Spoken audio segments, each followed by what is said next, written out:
Thanks, Spiro. With the Bengals playoffs hopes riding on the inexperienced shoulders of A.J. McCarron, there wasn't a lot of worry from the players and the coaches.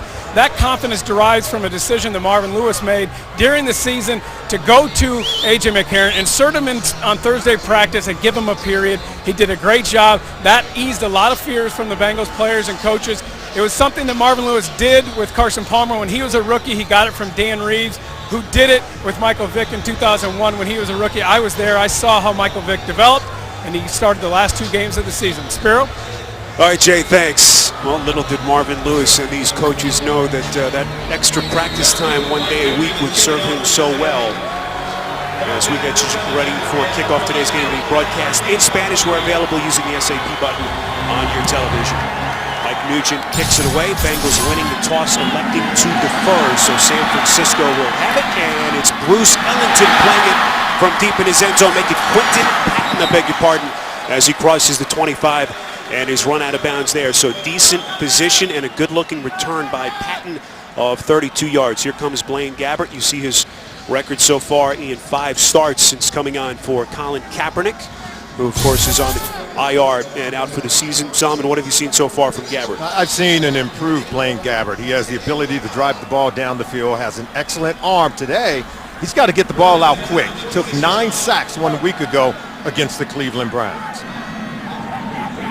Sean Drone is the featured running back here. All the injuries that they've had at that position. And a quick strike on 1st and 10. It's Bruce Miller, the fullback in his 5th year out of Central Florida, to get this San Francisco offense going. 10 yards and a first down. They've had to make some changes up front. Alex Boone, their top guard, out today due to injury, so Marcus Martin slides over from center to guard. Anquan Bolden, the future Hall of Famer, their leading receiver, at over 600 receiving yards. He's a former 3-time Pro Bowl player.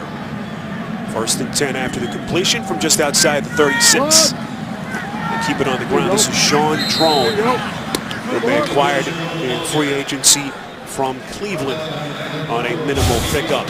How about the Cincinnati defense?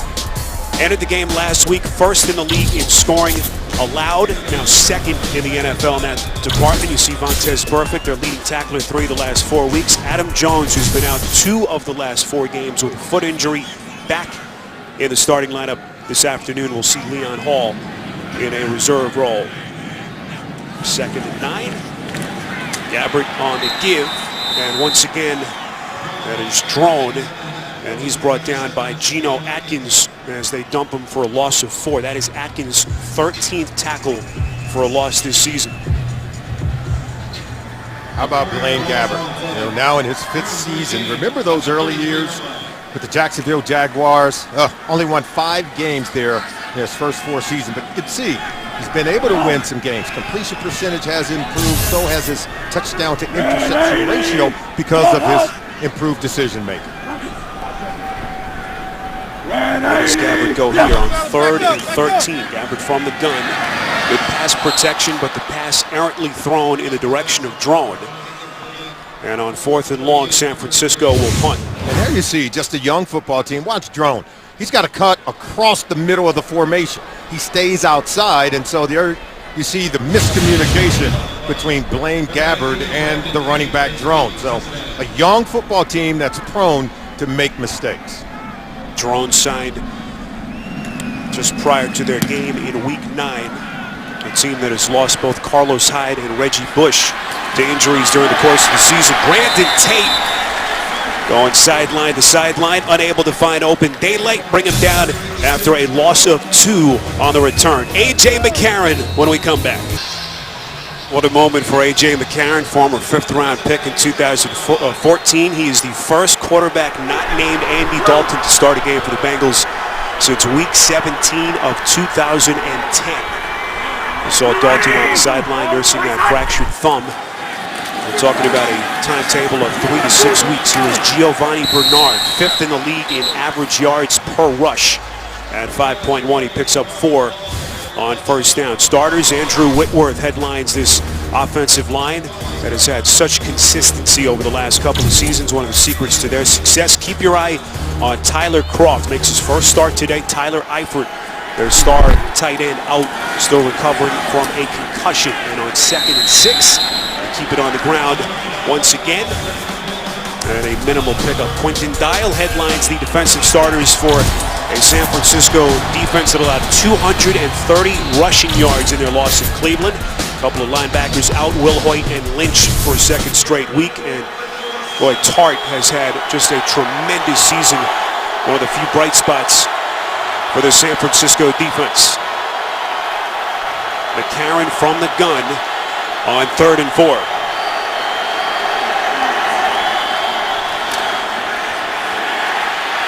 McCarron flushed out, probes the defense, going to try to run for the first down. Needed the 41, appears to be short. Gerald Hodges, the linebacker, able to run him out of bounds after a pickup of only a yard. You got the blitzer right here. This is Navarro Bowman. Now watch, Giovanni Bernard is going to try to pick him up, but he walks him right back to the quarterback, is able to flush McCarron out of the pocket. Doesn't give him time to look at his receivers and locate them down the field. One thing we should mention, A.J. Green, who tweaked his back yesterday during the Bengals walkthrough here, was downgraded to questionable. Did start the game, but someone to keep close tabs on as the afternoon goes on. Good looking punt from Kevin Huber. However, they are unable to track it down before it rolls into the end zone. Penalty marker thrown. Way back at the 40-yard line of Cincinnati. 62-yard punt as it stands at the moment. During the kick, holding, number 54 of the kicking team. 10-yard penalty, San Francisco's ball, first down, timeout. Ray Armstrong, the man penalized for San Francisco. The NFL on CBS is sponsored by Southwest. Transparency, low fares, nothing to hide. Ride along too. Training day is over, January 15th. And by Honda. Hurry in for great deals during Happy Honda Days. Well, some of the all-time San Francisco 49er greats. Joe Montana, class of 2000, in the house today.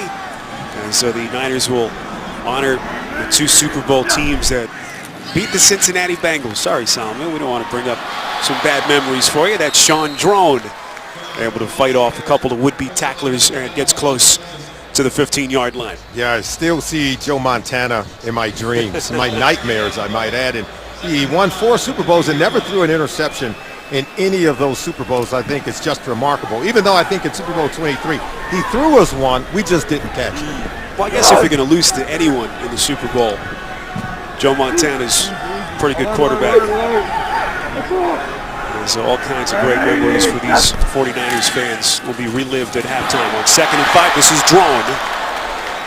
Had a chance to ask Jim Tom Sula about him, and boy, he sung his praises as Drone is able to run for the first down.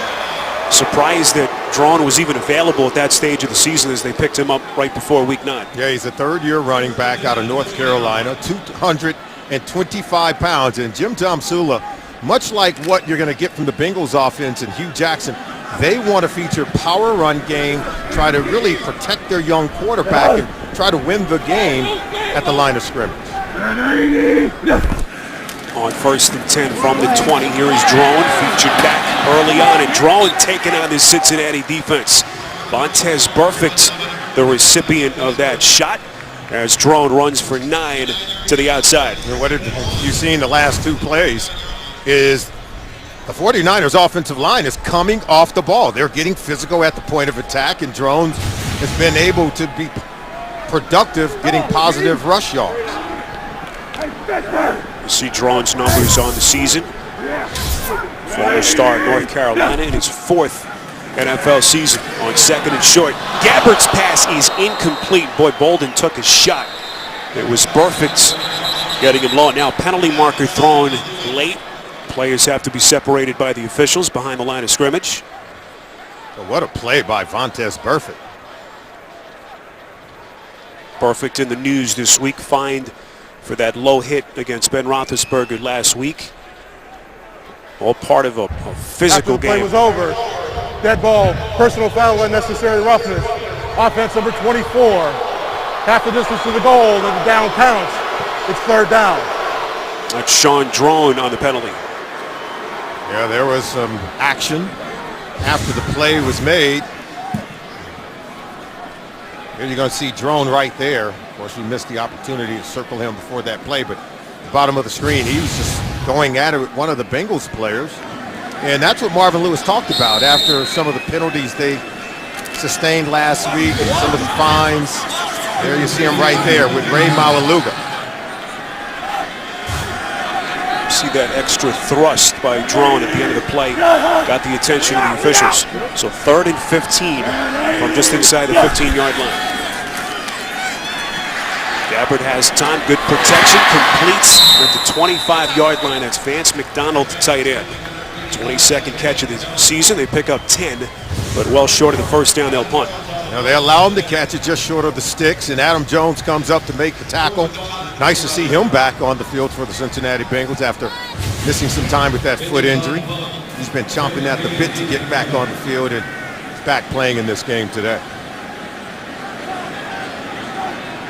Second punt for Bradley Pinion, the rookie out of Clemson. This is Brandon Tate. Will signal fair catch from just outside the 20. 53-yard punt. McCarron back onto the field when we come back. Christmas Eve only on NFL Network. It'll be the Chargers and the Raiders in a special Saturday edition of Thursday Night Football. We'll feature the Redskins and the Eagles with the NFC East title still up for grabs. 2 divisional showdowns coming up this week only on NFL Network. Levi's Stadium, Santa Clara. Temperatures in the upper 40s for Cincinnati and San Francisco. Second offensive possession for the Bengals as A.J. McCarron makes his first career start.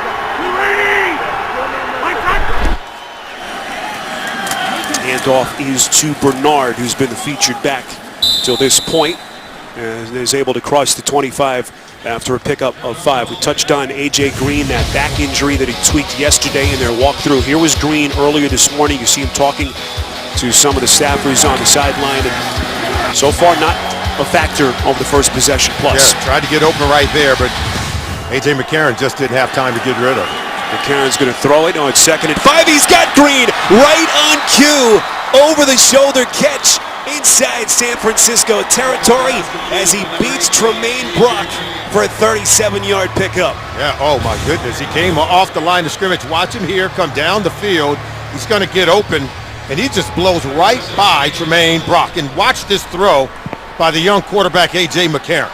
Dropped it right in the bucket so that Green can make a play on it. Those two hooked up on a 66-yard touchdown last week on only the 5th attempt that McCarron threw in that game. That is Bernard again. And we asked Hugh Jackson before the game if he would kind of scale back the playbook, and he said no. That would send the wrong message to this offense. We're playing to win with everything that is on the line for him today. I think Hugh Jackson's contribution, everywhere he has been, particularly with this Bengals team, he breeds confidence in his players. He expects them to go out and make plays. Everything is predicated on their preparation, and then he's going to make plays, I think, designed to give them opportunities to put the ball into the end zone.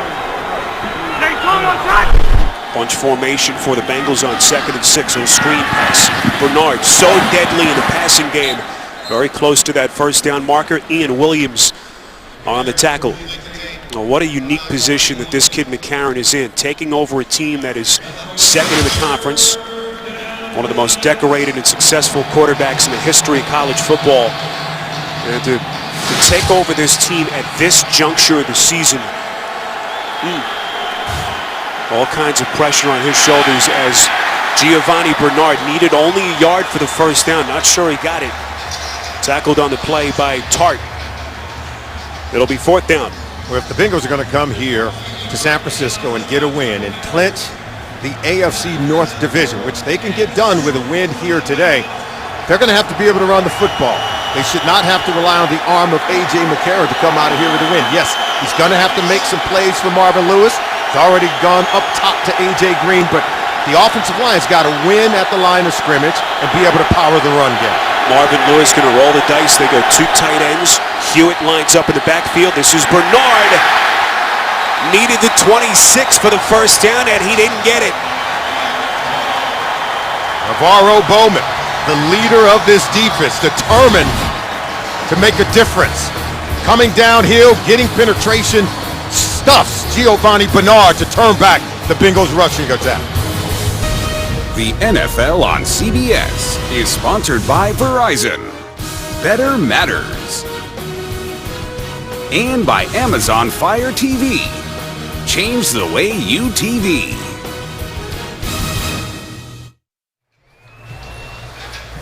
Some of the legendary figures in the history of the Cincinnati Bengals. Boomer Esiason, former league MVP, and our colleague. It was nice and warm back in our New York studios. 1st and 10. Third offensive possession for Blaine Gabbert and the Niners. This is Drone brought down right around the line of scrimmage. We go downstairs again. Say hello to Jay Feely.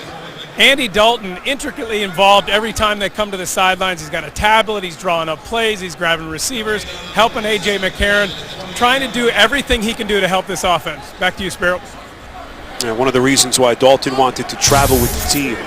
McCarron, a kid who's, of course, still wet behind the ears despite the experience he had last week after coming on in relief early in that first half against the Steelers. On 2nd and 10, this is Drone, has some daylight, crosses the 30, close to the 35-yard line. And Drone has shown some good burst. He picks up 7, tackled by A.J. Hawk. And they're giving him plenty of opportunities. That was his 7th carry of the game. 23 yards so far rushing here in the first quarter. Starting to get to the second level of the Bengals defense. So we already showed you Navarro Bowman stuffing that Bengals running attack. So they won at the line of scrimmage on defense, but right now they're starting to win the battle with their offensive line as well.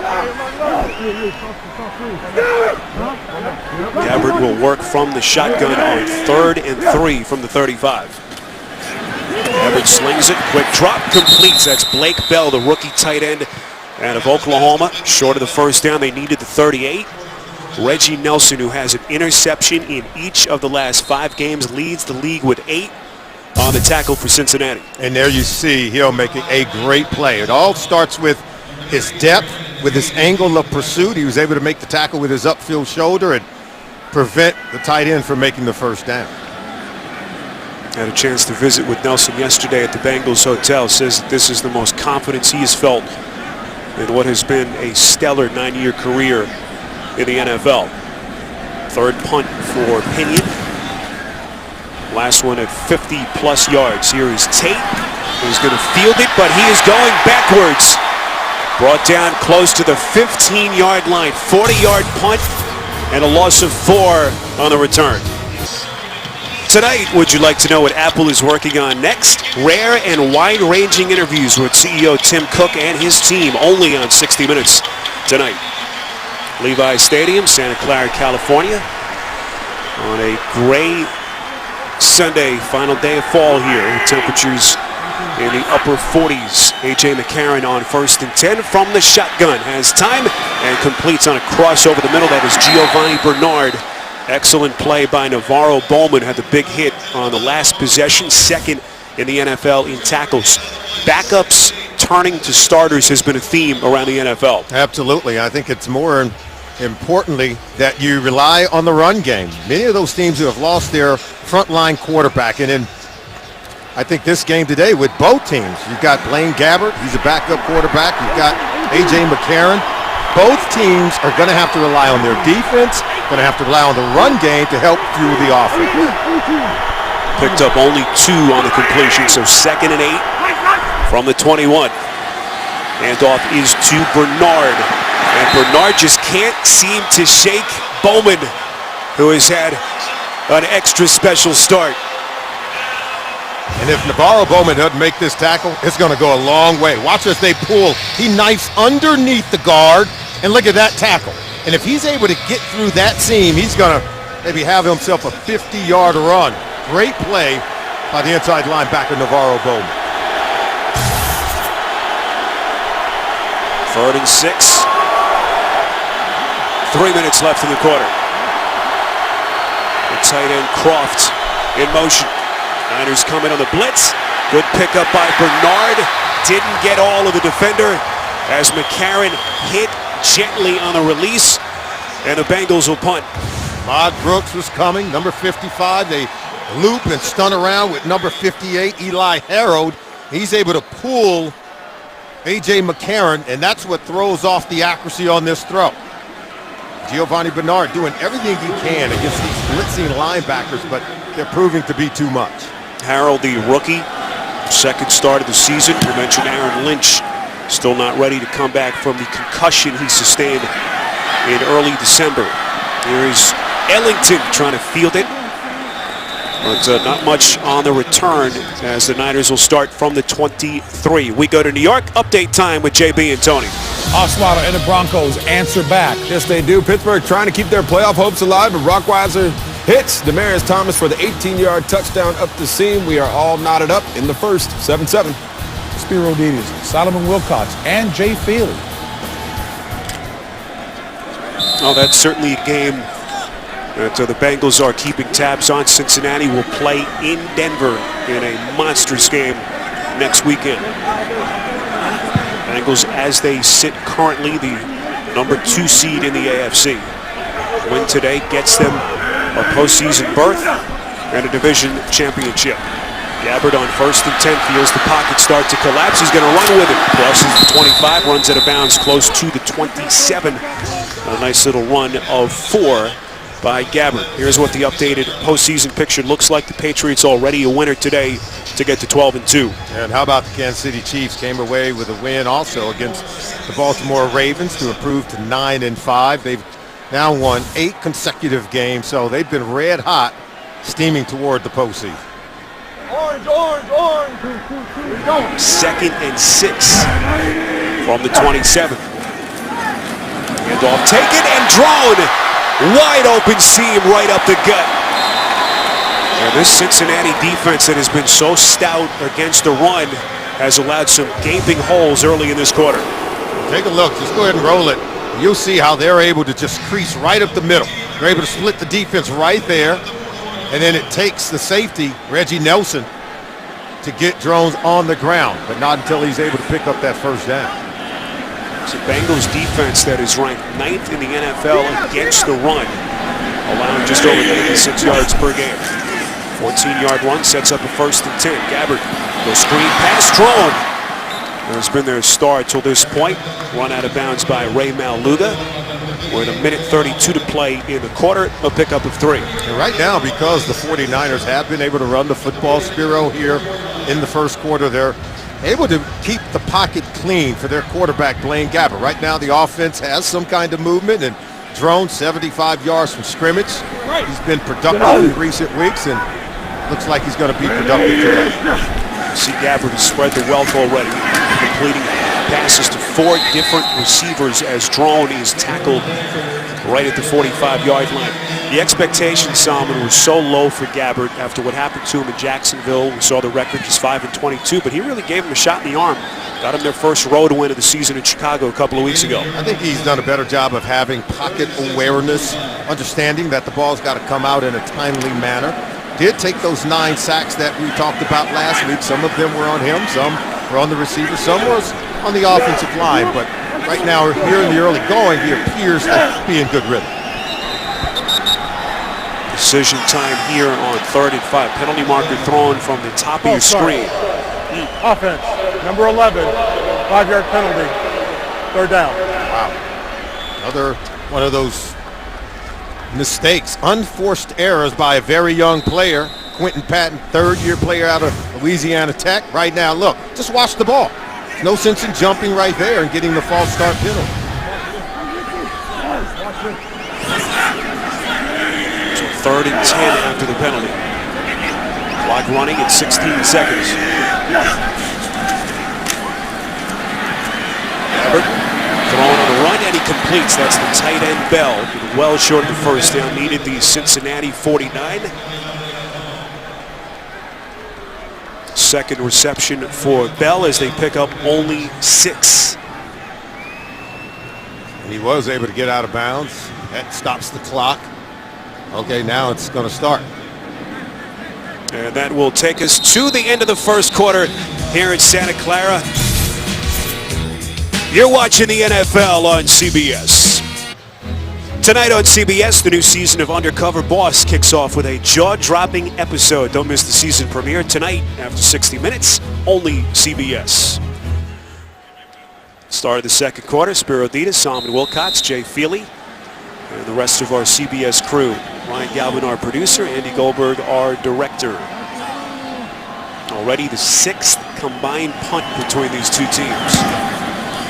Certainly expected that from San Francisco, but Cincinnati, even without their leader Andy Dalton, looking a bit lethargic till this point. 42-yard punt as Tate signals for a fair catch. You certainly expected them, with the injury to Dalton Solomon, to lead on their running backs today. Have to be able to lean on Giovanni Bernard. Jeremy Hill's got to improve on that 3.6 yards per carry average. He was much better in his rookie campaign 1 year ago, and he's got to be able to get it going. Look, only 22 rushing yards so far in this game by the Cincinnati Bengals. They're going to protect a young quarterback like A.J. McCarron. Those two guys have to get it going down the stretch to close out the regular season. And keep in mind, the Niners allowed 230 rushing yards to Cleveland last week.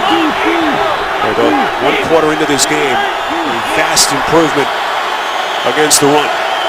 1st and 10, Bengals backed up on their own side of the field. That is Bernard. Not much room to maneuver. As we go to New York, get another update with JB and Tony. Blown coverage.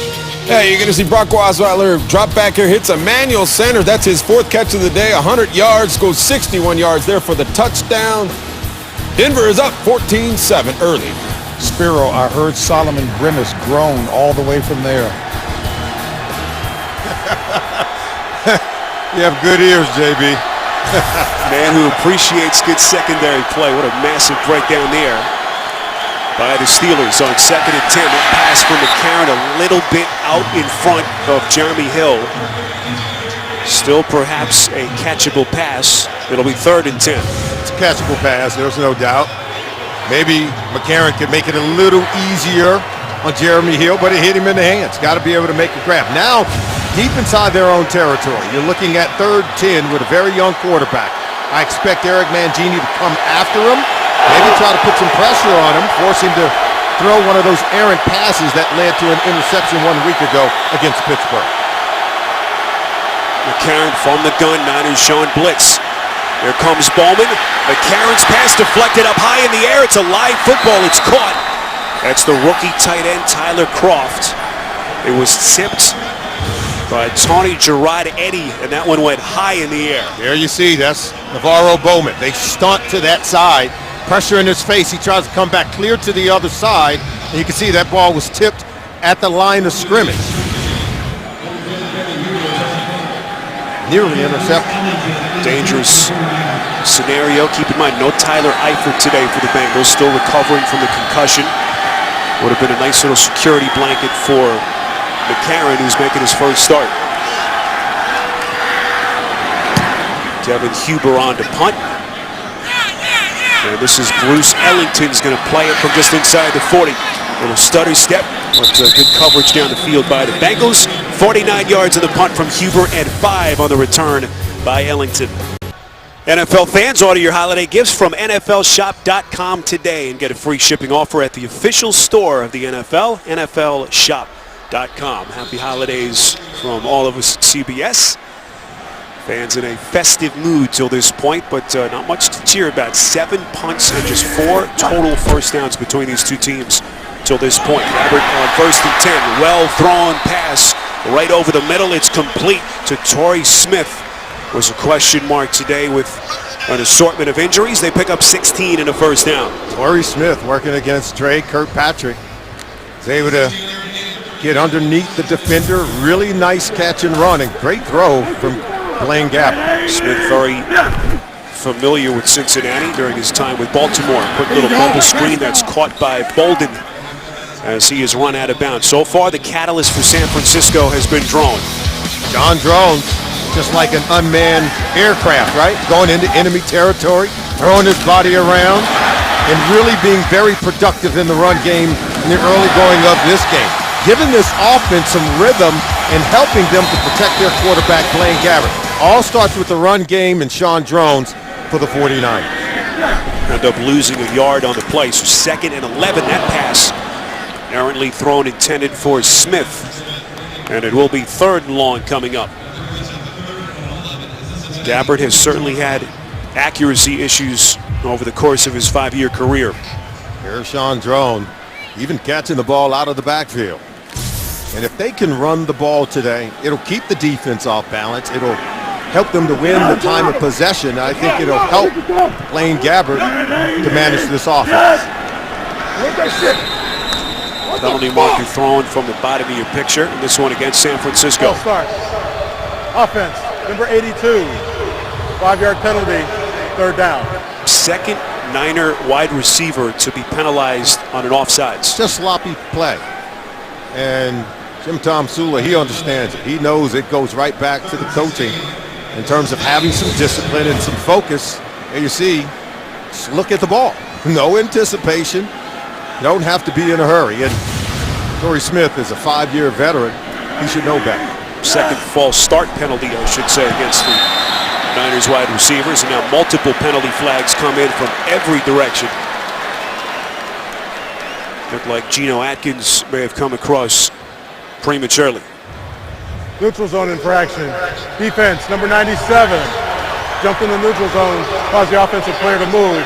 That's a 5-yard penalty, third down. First penalty against Cincinnati.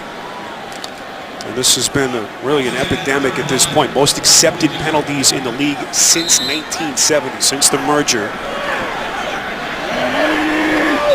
Third most since 1970. And now it looks like Cincinnati wanted a timeout, so all kinds of confusion. Bengals will take their first timeout. Well, Salman, you certainly expected them to struggle with A.J. McCarron making his first start, but this defense has allowed some gaping holes in the run game. And San Francisco is able to get a couple of first downs. What have we been saying about this Bengals team all season long? That they're one of the most talented rosters in the National Football League. If there's any team that really, I think, can survive losing their starting quarterback, and it's not an ideal situation, but the Cincinnati Bengals should be able to rely on a veteran offensive line. They should be able to rely on the talented players at the wide receiver position and 2 talented running backs. They have talented tight ends. Even with Tyler Eifert out of today's game, they should still be able to manufacture offense with A.J. McCarron playing quarterback. So the Niners get 5 yards back on the Cincinnati penalty. 3rd and 11 from around the 43. Gabbert from the gun. Here come the Bengals. Gabbert able to just get it off. It's picked off. Off the deflection, Adam Jones crosses the 40. 13 yards on the return. Big play for the Cincinnati defense. Adam Jones, he's been jumping at the bit to get back on the field, and he makes Blaine Gabbert pay for throwing this ball late over the middle. Look at the pressure. They're bringing everyone to get to Gabbert. He forces it over the middle. It's tipped, and then Adam Jones comes down with it. And that's what they coach. Vance Joseph, the defensive back coach, defensive pass coordinator, want them to intercept all tips and overthrows, and we've seen Reggie Nelson come down with 8 of them, and Adam Jones gets him one there. 3rd pick of the season, 14th in the career of Adam Jones. Out last week with that foot injury. As they give the football back to McCarron. Play action on 1st and 10. This is Ryan Hewitt, the H-back. Good looking play call on 1st and 10. And it's going to take a while for Hugh Jackson to see what McCarron likes, what makes him comfortable as you see Jones on that sideline. I think that kind of play, really quick hitting plays, coming off play action where it's one read, get rid of the football early. Interesting bunch formation. Jeremy Hill, Hewitt, and Croft will get reset on 2nd and 1. Here's Hill. Needed the 48 for the first down. He's close as that clock continues to run. And now the officials say first down, Bengals. And Spiro, this is where you could expect the Bengals, I think, to be even more productive running the football. When they line up with Ryan Hewitt, one of their tight ends, at that traditional fullback position, lined up right in front of Jeremy Hill. Hill runs better and is more effective at running off the fullback, where he can read and make that one cut to get going downhill. You saw McCarron on the sideline, so Mohamed Sanu, who was their emergency quarterback last week, takes the direct snap in the Wildcat. Sanu Little trickery from Jackson, showing this defense a different look. They pick up 2. Remember, Sadu is a former quarterback, and he can throw for touchdown passes. He can run the reverse. We know he can catch it, but he's got a talented arm, and he can throw the ball with range and accuracy down the field. There you see 2 career touchdown passes. Look, 5 for 5. So every time he throws it, he seems to find his target. Sadu back in his usual spot here on 2nd and 8 with McCarron back on the field and working from the shotgun. Good pass protection. McCarron's going to sling it. Going deep down the sideline, incomplete. Intended for Marvin Jones. I love what Hugh Jackson said yesterday. He said there's a backyard element to this offense as they take some shots. Yeah, and look, Marvin Jones, he can streak down the field. He doesn't get quite the separation. This ball is thrown a little bit to the outside, but if you're McCarron and you make the mistake of throwing that ball where you are not able to get it to your receiver, that's how you do it. You overthrow it where the defensive backs can't come down with it. Bengals 0 for 4 today on 3rd down. Giovanni Bernard flanking McCarron on 3rd and 8. Niners coming on the blitz. Quick strike by McCarron, intended for Green. It falls incomplete. Jimmy Ward on the coverage for San Francisco. Watch Jimmy Ward undercut this route. Comes right over the top of A.J. Green. Nearly was able to get himself into position to make the interception. The ball had to come out quick. It's what we call a hot route. If they're going to blitz, the ball's got to come out quick from McCarron. Jimmy Ward made an excellent play defending against A.J. Green. Saw McCarron calling for the pass interference penalty. Felt like the contact from Ward came before the football arrived. No penalty, so Huber on to punt for the 4th time. Fair catch signaled by Ellington. And Brandon Tate unable to track it down before it crosses the goal line. 46-yard punt. Gabbard will have it from the 20 when we come back. The NFL on CBS is sponsored by Walmart. Walmart has everything you need to share wonder every day. Citizen Echo Drive. Fueled by light, it never needs a battery. And by the Ford F-150. Every other truck is history.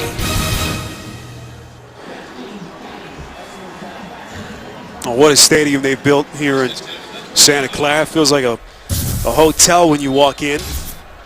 But unfortunately, these fans haven't had much to cheer about. A 4-9 record till this point for San Francisco. 1st and 10 from the 20.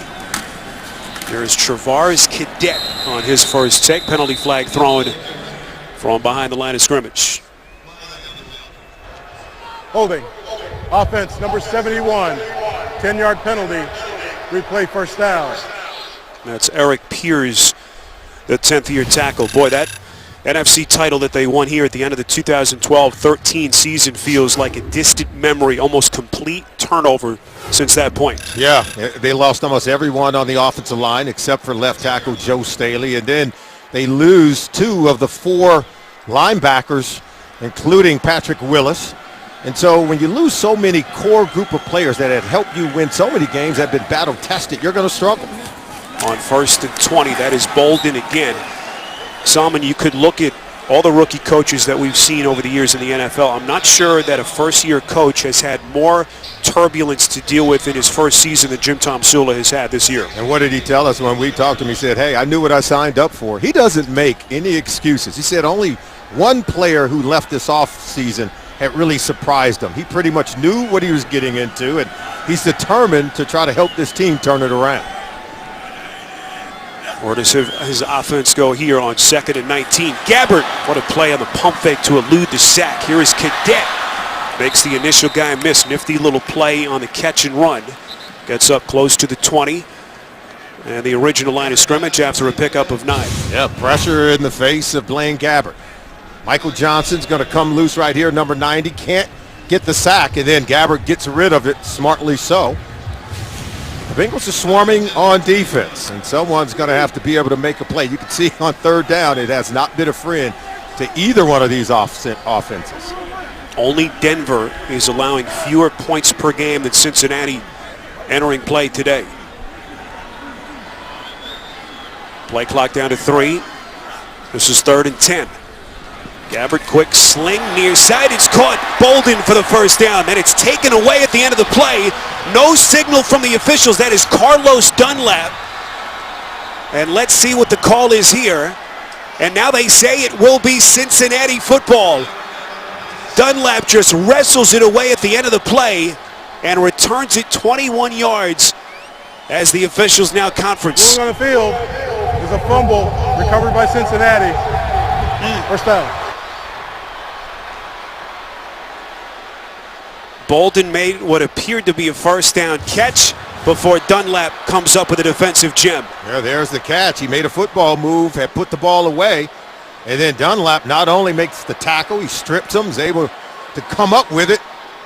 But there you see it. There's the catch. Ball is secure. He's making that football move. I thought he had possession and control as he made a football move. Every turnover subject to automatic review, and that one clearly appears to be the right call. So the Niners turn it over. What a play by Carlos Dunlap. You get the sense that that's what it's going to come down to with two inexperienced quarterbacks, that it's going to be up to the defenses to make the big-time plays for their coach. Dunlap has had a monstrous season, sack each of the last 2 weeks, and what has been a career year. This is Hill on first down. Moves the pile inside the 10, picks up 3 yards as we move inside of 8 minutes. And now A.J. McCarron, even though he's a young quarterback, has to be able to take advantage of the fact that the defense is creating turnovers and getting him great field position. McCarron, 3-year starter at Alabama, led him to 2 national titles as a starter. As we get now more multiple flags before the ball was snapped.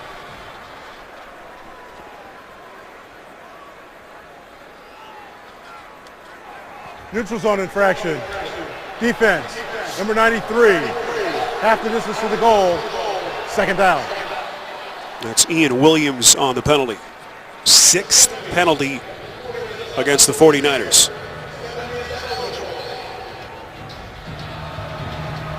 Here the officials announce the eligible receiver for Cincinnati. Cedric Ogbuehi, the rookie tackle out of Texas A&M. 2nd and 3 after the penalty from inside the 5.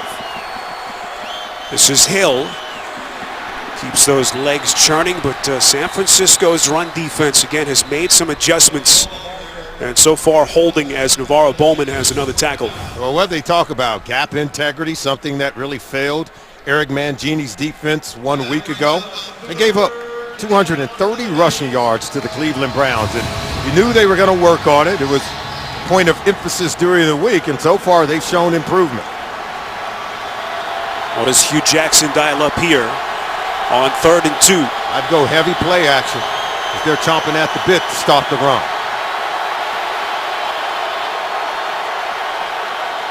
Pitch play to Jeremy Hill. Bounces outside, lunges end zone. No signal from the officials, appears to be just short. However, it will be a first down and goal for Cincinnati. They try to get outside. Navarro Bowman in chase. There you can see they're just able to keep him from crossing that pylon. From this angle, you can't quite see it. But boy, it looked like he may have gotten it across. He's airborne, so he didn't step out of bounds. Oh, there it is, that left foot. That left foot stepped out of bounds before he could extend the ball beyond the pylon. First third down conversion by either team till this point. 1st and goal. Keep it on the ground. This is Jeremy Hill. And San Francisco pushes him backwards. They're being stout. Quentin Dial, Ian Williams. They're very stout at the point of attack on the inside of that 49ers defense, where they had plenty of gaps and struggles to stop the run 1 week ago. They have been really good here today in the first half of this game. Sooner or later, you got to run play action. 2nd and goal. They keep pounding it away. That's Hill. Lunges towards the end zone. No signal from the officials. Appears to be short yet again. And look how many red jerseys are getting pushed. Look, they're getting pushed on the other side of the line of scrimmage, and that one looked like it may be close. Awfully close. I thought I saw the ball break the plane of the goal line there, even though Navarro Bowman's got his hand on the ball. Now take a look right here. It broke the plane right there. I believe it did. Right there. And now the challenge flag has been thrown out. Marvin Lewis getting the signal from his people upstairs in the booth. And an excellent challenge here by the Cincinnati head coach. Well, what a heady play, even if it did break the plane by Navarro Bowman to have his hand on the football Cincinnati like that. has challenged the ruling in the field on the previous play that the runner was stopped short of the goal line. We'll review the play. It was almost as if Navarro Bowman putting his hand on the ball shielded the view of the official.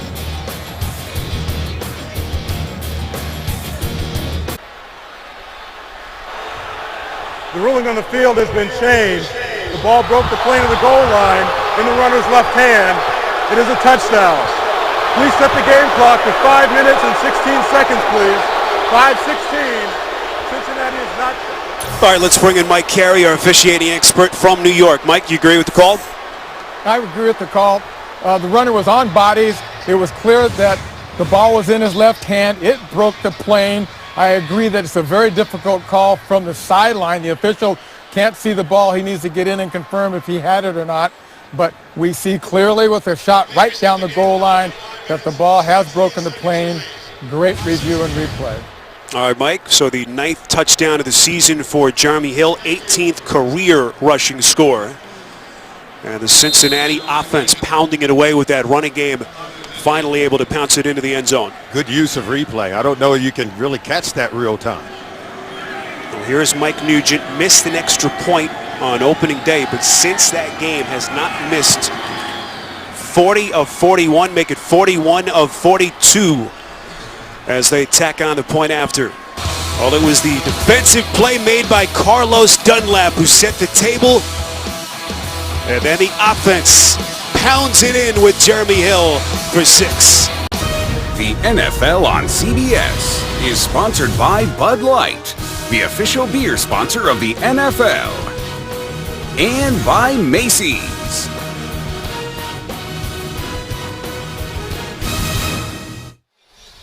Well, this holiday season, the 49ers have teamed up with the Santa Clara Firefighters Foundation. They hosted a toy drive at the 49ers flagship store here at Levi's Stadium and will donate toys to children in need as part of the Foundation's toy program event. Great cause there.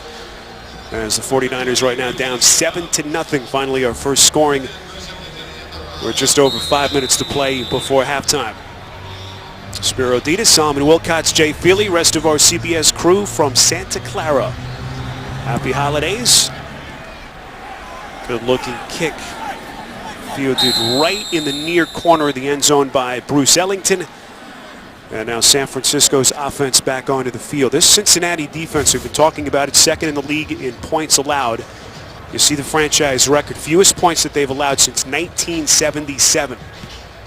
And they don't allow penetration into the red zone. They have the fewest drives into the red zone of any defense in the National Football League, only allowing 30. And they have not allowed a touchdown pass in their last 3 ball games. Paul Gunther, defensive coordinator, doing a well of a job getting this team ready for the playoffs. 2 takeaways in the last 2 49ers possessions. 1st and 10, they keep it on the ground. Bengals have never finished in the top 4 in the NFL in scoring defense, but they're certainly on pace to do it for the first time. Currently 2nd behind Denver. Remember, Paul Gunther learned under Mike Zimmer, their previous defensive coordinator. Gunther's now in his 2nd season of leading this defense, and they're much better this year at getting pressure on the opposing quarterback. They've only given up a 100-yard rushing performance to only 1 running back this season, and that was Rawls of Seattle going back to week 5. And you saw the last 4 possessions by the Niners as this defense really starting to settle in, and they're coming for blood now. Vontaze Burfict burying Gabbert for the sack. Dumps him down close to the 10. 46th sack allowed by the Niners, most in the NFL. There he is right there. He's coming. Unblocked. Able to get to the quarterback. And he really gives this defense, I think, the teeth, the energy, and the toughness to really go toe-to-toe with some of the best offenses in the NFL. He brings a certain energy to this defense that they just don't have without him. First sack of the season for Burfict on 3rd and 18. This is Cadet just trying to pick up some positive yardage. Needed the 30 for the first down. They get only 6.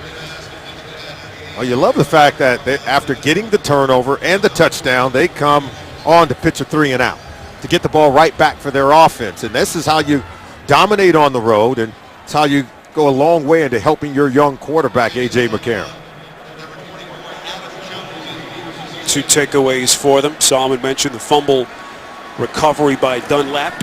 Adam Jones had the earlier interception. And this is an awfully short punt as he shanks it out of bounds, and Pinion going to be booed off the field. A rookie punter out of Clemson whom they took with a 5th-round pick. It is an 18-yard punt and a short field for A.J. McCarron when we come back.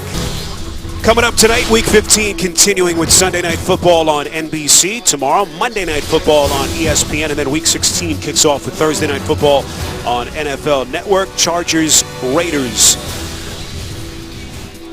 on Thursday night. Bradley Pinion can only hope now that his defense can hold an 18-yard shanked punt before that last break.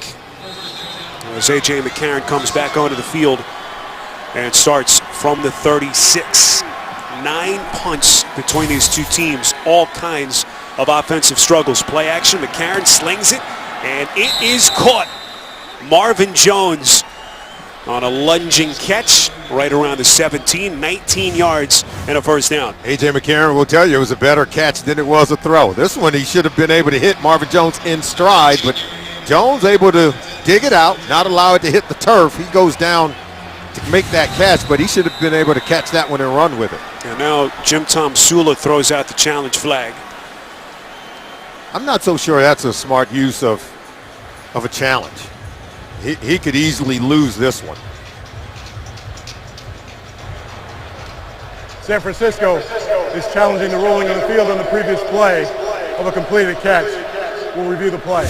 All right, they'll need conclusive video evidence to overturn. We'll take a break. 7-0 Bengals on CBS. All right, the call on the field, completed pass. Marvin Jones making an excellent effort to come back to that McCarron pass. You make the call. Look, he gets his arms underneath the ball, and he controls it as he rolls over the top. Yeah, it touches the ground there, but I don't think he ever lost control over it. It was a tough catch. It was close, but Tom Sula's looking up at that scoreboard. He saw the play, and then he kind of like slapped his knee as if he knows maybe he should have maybe challenged on another play. I think he understands that this one may be upheld. Remember, it was ruled a catch down on the field. Let's bring in Mike Carey, our officiating expert from New York. Mike, what do you see on this play? What would you call? I see that this is really too tight to confirm or reverse. Remember, he has to have control before the ball hits the ground, but we never get a peek at the ball hitting the ground. So when it's this tight, it will be left on the field as it stands. All right. In my opinion, if I was in the field. Yeah, I agree with Mike on that one. And it happened right in front of Coach Jim Tom Sula. You can see he's looking at that scoreboard. Whenever you get these kind of challenges, these opportunities, you're in your home stadium, they're going to continue to show it to all the fans and help the coach get a second look at it. Yeah, the visiting coach always at a disadvantage in these instances. Here's After Torber. review, the ruling on the field stands. San Francisco will be charged with their first timeout. Clock will start on the snap. There is no clock adjustment. All right, so the 19-yard catch by Marvin Jones will stand, and the Bengals in business, first down and 10 from the 17. And Jim Tom Sula has struggled, to say the least, 0 for 6 on challenges this season. He needs to get another guy up top, maybe helping him out with whether or not he should make those challenges. McCarron with 3 teammates flanking him in the backfield. That's Jeremy Hill on the take, able to sneak inside the 15-yard line. Well, McCarron has had some accuracy issues in this first half. What have you seen from him so far? Well, I think he is easing into it. it's all about your footwork, being able to calm yourself down. He did throw the ball, I think, wonderfully over the top on that 37-yard catch to A.J. Green. But it's the short passes that really, I think, have been giving him some trouble. See Andy Dalton looking on from the sideline. 2nd and 7. 5 wide receivers. McCarron, quick strike over the middle. It's caught inside the 10. That's Mohamed Sanu on the catch. And it will be 3rd down coming up as we hit the 2-minute warning. A pickup of 6. 7-0 Bengals. You're watching the NFL on CBS. Coming up next, it'll be the Verizon Halftime Report. JB and the guys standing by in New York. Get you caught up on the scores and highlights around the league. All coming up next on the Verizon Halftime Report. 3rd and a short one. What do you expect here? Well, I expect some kind of play action, but you've got to take a shot, get the ball into the end zone. I know they want to run it, but they've been struggling to do so. Jeremy Hill flanking McCarron on 3rd and 1. McCarron's going to go to the air. Short pass underneath. It's Marvin Jones spinning. Ball came loose at the end of the play. Officials are going to spot it inside the 1. It's a 7-yard pass play, and it will be 1st and goal Bengals. Marvin Jones makes a nice catch in space, tries to get at that goal line, sticks the ball out. It comes out, but it's recovered by Mohamed Sanu before Navarro Bowman can scoop it up. He doesn't mind giving up his body to Marvin Jones, try to get that ball into the end zone. He wanted that touchdown badly. Can't advance the football on a fumble, so they mark it where it came loose. 1st and goal inside the 1. McCarron struggled with the snap, gets it to Jeremy Hill, who's into the end zone for the 2nd time in the quarter. And how about that? That was an excellent play by McCarron. He nearly fumbled the snap from center, was able to control it, stick it in the belly of Jeremy Hill, and they do get movement up front against that stout San Francisco 49ers defensive line, and look, they're able to hit the crease. Running right behind the fullback, Ryan Hewitt. And that's right, you got to block Navarro Bowman. That's what Hewitt does. Watch the block by Hewitt, kind of holding a little bit on Navarro Bowman, but enough room for Hill to get it in. Mike Nugent on for the point after. 5 plays, 36 yards in 2 minutes, 5 seconds. Keep in mind that shanked punt by Bradley Pinion, 18 yards. Gave McCarron and Cincinnati the short field. And McCarron leads him down back into the end zone. And it's really about which team can help to settle down their quarterback. We talked about it, the team that can run the ball the best. I think that's where it's going to really help the young quarterback. Jeremy Hill, we said he had to be a factor in running the ball along with Giovanni Bernard, and it's gone a long way to help this offense. But great field position. Both touchdowns have come after turnovers. Now those 2 San Francisco turnovers have been part of the storyline so far in this first half. Yeah, there's the turnover, an interception by Adam Jones, and then this would really set up the first touchdown. I stand corrected because that was that second turnover. It led to their first touchdown, and then it was after the shank punt by the San Francisco 49ers gave the Bengals excellent field position, and they were able to turn it into a touchdown. Now, so much unknown leading into this game with A.J. McCarron, and we had a chance to visit with Marvin Lewis and so many of the Bengals yesterday, and after the initial shock of Dalton's injury wore off, there seemed to be a consensus in terms of excitement to see just what this kid A.J. McCarron could do in this kind of an opportunity. Yeah, there was no sense of panic with the Cincinnati Bengals, and that's right. I think they believed in their preparation, their ability to train and develop their young quarterback. There comes Ellington streaking up the sideline. Good-looking return, crosses the 30. A 34-yard run back as he is run out of bounds just shy of the 35. Now, time now for the wisdom of Solomon here in Week 15. Take a look at some teams who went on to win Super Bowls with their backup quarterback. How about the New York Giants? After Phil Simms went down, they were able to win Super Bowl 25. Trent Dilfer replaced Tony Banks to help them to win Super Bowl 35 in the Patriots. That's right. Tom Brady replaced Drew Bledsoe. He would go on to win 4 Super Bowls with the New England Patriots. And A.J. McCarron talked about it. He said, hey, Tom Brady did it. And those are the expectations he has for himself. I didn't think it was an overreach in confidence. This young man has an excellent pedigree. He knows what he expects of himself.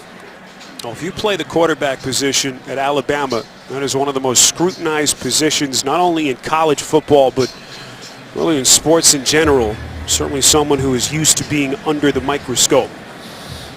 Injured Bengal being escorted to the sideline. Let's go downstairs to Jay Feely. Tom Brady was a 6th-round pick who went to his owners as a 4th-string player and said, I'm the best draft pick you ever made. If that's not confidence and cockiness, but that's what you want, Solomon, in your quarterback. Back to you guys. How about that? Tom Brady making proclamations. The great ones have that sense of destiny for themselves. First and 10 pass from Gabbert off the hands of the intended receiver, Quentin Patton, the 3rd-year man out of Louisiana Tech, and Patton has struggled in his first half. Well, certainly some similarities in terms of the measurables between these two.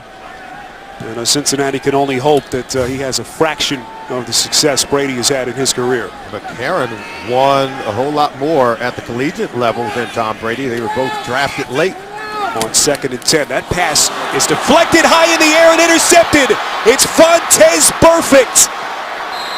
Second interception off a deflection in the half, off the hands of Vance McDonald, as Burfict returns it 17 yards. And we talked about the energy and the effort that Vontaze Burfict brings to this defense, playmaking ability. He has, I think, the potential to be a star in the National Football League. This ball bounces off the tight end, Vance McDonald, and watch Burfict. He's got a nose for the football, makes that diving catch, and then he gets back up. He's not done yet. Starts to run with it, setting the offense up for the Bengals to put more points on the board before halftime. So Burfict with a sack and now an interception, his first pick of the season, as McCarron and company take over from the San Francisco 20. Up 14-0, looking for more. He's got his man wide open. It's the rookie tight end, Tyler Kroft, into the end zone for a touchdown. Well, they were able to make a great play. They read this one perfectly because the safety's going to drop down in the box, and then watch the tight end. See, as he comes here, the tight end's going to go to that vacated spot where the blitzing safety was. He's wide open. And look at A.J. McCarron. He read this one immediately. So there you see the young quarterback really picking this defense apart. We talked about those situational moments. I think Jay Feely talked about it at the beginning of the game, that Marvin Lewis instilled in practice to give A.J. McCarron some reps somewhere in practice. You can see it paying off on a play right there. So Burfict's second career pick leads to a touchdown. First career touchdown for Tyler Kroft, making the start today for the absent Tyler Eifert. Still recovering from a concussion. And they like this kid. We asked Hugh Jackson about Kroft, a rookie 3rd-round pick out of Rutgers, and he's saying he's growing on me. Last week, really the first time that Hugh saw him catch and run with it. And they're liking what they've seen from him. The Bengals draft well, they develop players well, and then the coaches, they instill the confidence through preparation, and then they're able to go out and make plays. Another reminder coming up, the Verizon Halftime Report. JB, Tony, Bart Boomer, and Coach Cowher standing by. Get you caught up around the league here in Week 15. All next on the Verizon Halftime Report. A.J. McCarron had 2 touchdown passes last week, so this is 3rd in his limited reps. And so far, so good. No Andy Dalton, up 21-0 against this 49ers team that has struggled mightily this season. So if your name is Tyler, your first name anyway, and you play tight end for the Bengals, you score touchdowns. Whether it's Tyler Eifert, Tyler Kroft, Andy Dalton, A.J. Green, the quarterbacks love throwing to the tight ends here with the Bengals. Well, you certainly have to feel good for McCarron. Hasn't been a big statistical half for him, but very efficient. 8 of 12 for 102 yards. And that touchdown pass to Kroft. Under a minute left in the second. And this one is going to be played by Patton as he crosses the 15 out close to the 17-yard line. Well, here's what's in front of Cincinnati. A win today They'll clinch a postseason berth as you see the updated postseason picture. Number 2 currently in the AFC behind New England, who was a winner today. Keep in mind, Cincinnati goes to Denver next weekend. And a win today by the Bengals clinches a postseason berth and the division for the first time, or third time, I should say, since '09. How about that? 5 consecutive seasons in the postseason under Marvin Lewis. Should they clinch that division today? That's unprecedented. They've never had a streak of winning at this clip in their franchise history. Gabbert from the gun as this Niners offense tries to get back on course, but he is set. Geno Atkins. And now this Cincinnati defense just pinning its ears back against Gabbert. They're starting to make plays. They're playmakers, whether it's Adam Jones, whether it's Vontaze Burfict, and now Geno Atkins. He's one of the best interior defensive linemen in the NFL. Came in with 8 sacks today and gets one there. Atkins' second sack of this first half. Entered the day 3rd among all interior linemen with his sacks this season. And boy, he is all the way back from that devastating ACL injury sustained a couple of seasons back. Didn't quite see him at full strength last year. But he has had just a brilliant season for Marvin Lewis. We saw Aaron Donald for the St. Louis Rams in that Thursday night game, and he's, up for that Defensive Player of the Year. And they talked to him about what player he likes the most in the NFL. He talked about Geno Atkins. They have that same build at 6'1", 300 pounds, but their quickness inside and their power to be able to get penetration in the opponent's backfield, I think makes them a handful to block. Officials conferencing, able to sort through the confusion. Now the clock resumes. Could be the final play of the half. This is Cadet. It is brought down at the 13-yard line as that'll take us to the end of the first half. And San Francisco going to be booed off the field. Down 3 touchdowns. Well, our countdown to Super Bowl 50 continues as we take a stroll down memory lane. These two teams have met twice in the Super Bowl. Super Bowl 16, Joe Montana named the game's MVP. Niners fought back and won it. And then in Super Bowl 23, Boomer Esiason facing the Niners, but could not stop the dynasty in progress as the Niners won their 3rd Super Bowl of the 80s. As we welcome you back to Santa Clara, our countdown to Super Bowl 50 continues. We will bring it to you right here on CBS. Bengals coming out for the start of the 3rd quarter, up 21-0 against San Francisco. And a reminder, you can follow your favorite team all season long. Just visit itunes.com/NFL as we welcome you back to the NFL on CBS here at Levi Stadium. Spiro Dita, Salman Wilcox. We'll hear from Jay Feely in a moment. Cincinnati, we talked about the running game. Couldn't really get it going, but a couple of turnovers gets their offense going. Second half adjustments. Well, I think, first of all, in the second half, what they have to do to adjust with that running game, and they have to be able to come out and try more misdirection or counter run plays as opposed to just slamming it into the line of scrimmage. They average 1.9 yards per rush attempt in the first half. And then if you're the 49ers, you got to be able to challenge that Bengals secondary with more deep passes down the field. You can see they're struggling to get the ball down the field, but down 21-0, you got to take shots. Blaine Gabbert, 11 of 17 in the first half, but a couple of picks. Not to mention the strip and recovery by Carlos Dunlap to set up one of their 3 touchdowns. Bengals will have some good field position. Brandon Tate scurries past the 20, just crossed the 25, a return of 28 yards. We go downstairs, bring in Jay Feely. Well, guys, I talked to Marvin Lewis. He was not satisfied at all. Said we need to run the ball in this second half. He was happy with his defense getting the turnovers, but they're planning for bigger things. So he wants to see his team come out and play much better and be able to run the ball. Jim Tomsula said, just catch the ball. Not unhappy with his quarterback play, but his team needs to be able to make the plays. Guys? Couple of Pittsburgh guys. Jim Tomsula from Homestead, Pennsylvania, just outside downtown Pittsburgh, and Marvin Lewis from McDonald. Some of the great football names that have come out of that region of the country. 1st and 10, first play of the second half. McCarron nowhere to throw down the field. Wisely just throws it out of bounds and lives to see another day. Eli Harold, the linebacker applying the pressure. Here were the first half possessions, Solomon, for Cincinnati. Yeah, you can see they struggled on their first 5 possessions where they had to punt on 4 of those first 5. But then as the defense started to create turnovers and errant, or I should say big-time errors on special teams, given the Bengals great field position, they score on 3 consecutive possessions. Bengals just 35 yards rushing in the first half. And again, the Niners, as a late flag comes in at the end of the play, Jimmy Ward able to get Bernard behind the line of scrimmage.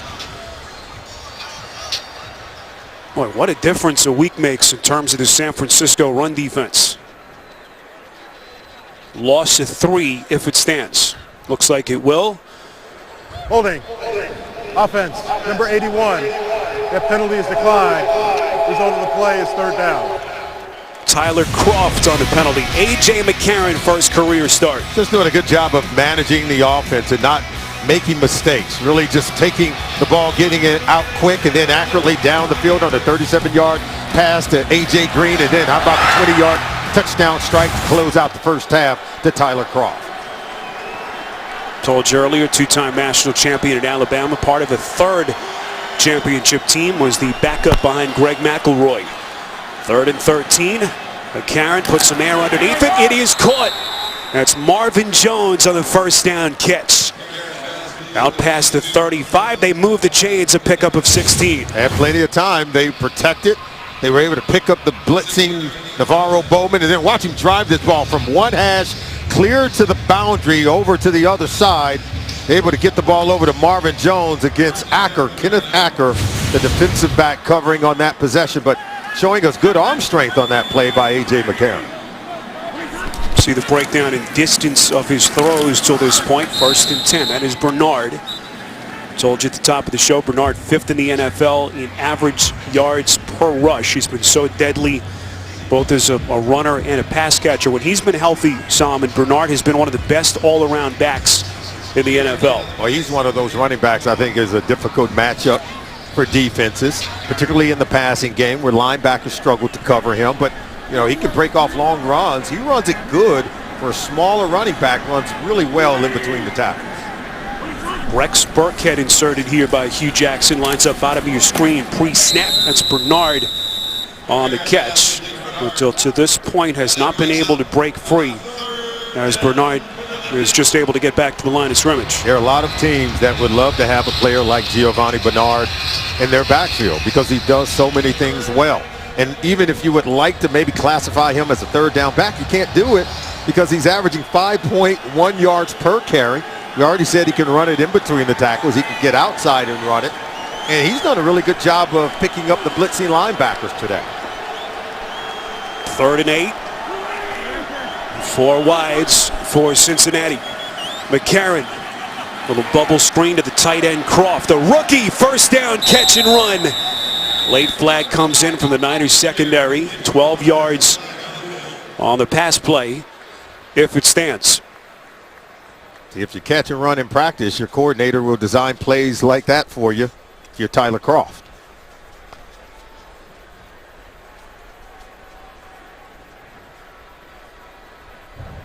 Holding. Offense, number 82. 10 yards from the spot of the foul. Replay 3rd down. Marvin Jones, the man penalized. Yeah, he's on the outside working against Kenneth Acker right here. You got to keep your hands inside. You get them outside the shoulders right there. Both hands. Officials aren't going to miss it. So the 12-yard pass play negated. 3rd and 8. McCarron slings it down the far side. He's got his man. It's caught. Marvin Jones atoning for the penalty. 2nd long completion by McCarron. First down pickup of 47. Throughout his career, Marvin Jones has shown he is a deep threat as a wide receiver in the NFL. He beats Kenneth Acker. He's able to get inside, and that time McCarron was able to keep it inside, threw a nice ball down the field. Again, his arm strength is better than what most people thought. Longest play by either offense in this game. And now it looks like the Bengals Ball start. are Offense, whistled for a penalty 71. again. 5-yard penalty. First down. That'll draw the ire of Marvin Lewis. So McCarron had a 37-yarder to A.J. Green earlier. As you see the plays in opponent's territory today, and now the 47-yarder to Marvin Jones. Yeah, we said Bengals defense don't allow many trips inside the red zone. They're not even allowing this 49er offense to cross the 50-yard line. 8th play of the drive. 1st and 15 from the Niners 17. McCarron fakes the initial pass, tucks it away, will run it.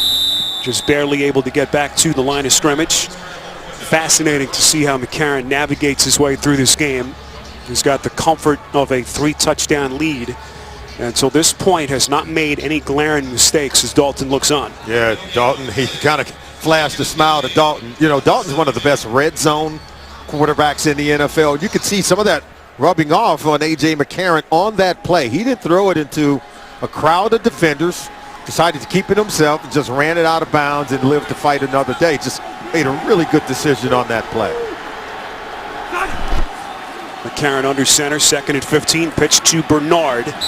Chopped down as Bernard crosses the 15. The consensus talking to the Bengals, Marvin and some of the players, is how bad they felt for Dalton. Certainly how much it hurt them as a team, but a guy who's taken so many lumps from the media for postseason shortcomings, and to have the season he's had to get hurt at that point, just unfortunate for him. Everyone feels bad for him, and even A.J. McCarron told us that, hey, I'm very deferential to Andy Dalton. He's the leader of the team. But I love what McCarron had to say. He said, but you know what, right now, I'm the guy. It's my time now, and I'm the one on the field. I have to make plays. I love the fact that he's taken over some ownership and leadership of this team. Big play here from McCarron on 3rd and 12. From the gun, over the middle, incomplete. Oh, yeah. Bernard in the vicinity, and now the flag comes in. Navarro Bowman on the coverage of Bernard.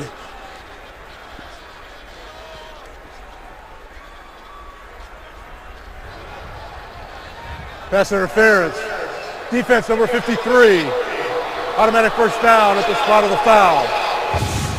Yeah, you're going to see Bowman right there. Now watch. He'll grab Giovanni Bernard, number 25, coming out of the backfield. See, right there, he's able to grab that jersey ever so slightly, and that's why he was penalized on the play. Any kind of contact beyond 1 yard from the line of scrimmage will draw the flag. Well, that's a tough cover for Bowman and any linebacker. Trying to stay with a guy as elusive out of the backfield as Bernard is. So fresh set of downs, 1st and goal. They'll mark it just inside the 10. What a long road back it's been for Bowman. Devastating knee injury in the NFC title game back in January of 2014. Missed all of last season. But certainly a candidate for the NFL's Comeback Player of the Year. 2nd in the league in tackles entering today. 1st and goal. This is Hill. Moves the pile, gets close to the 5. It'll be 2nd and goal.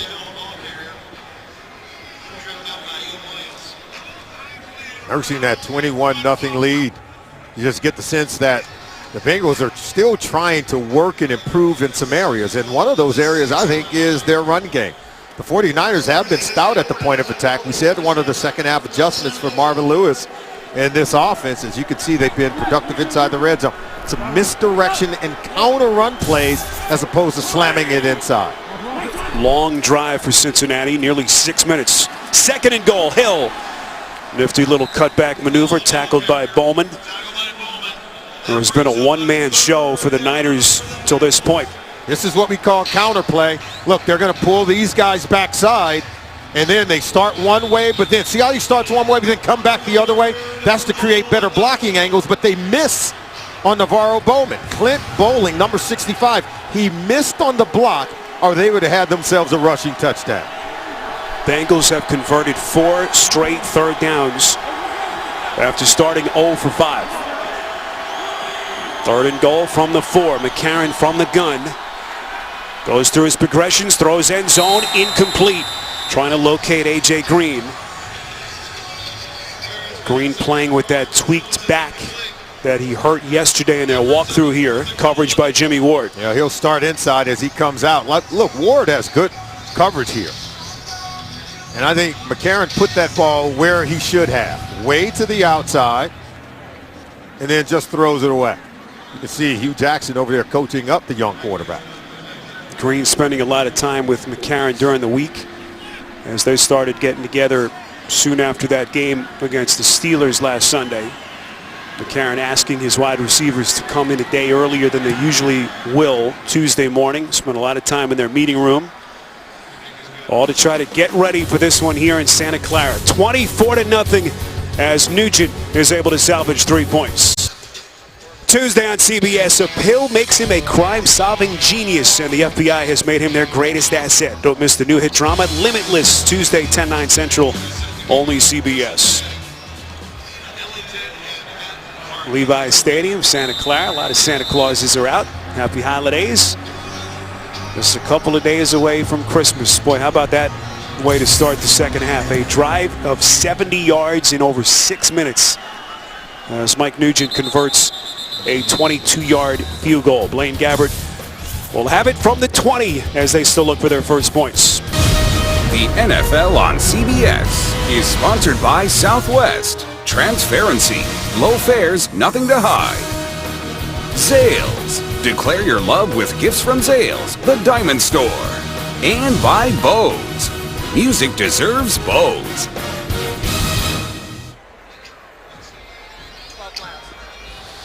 Well, the Niners played Miami in Super Bowl 19.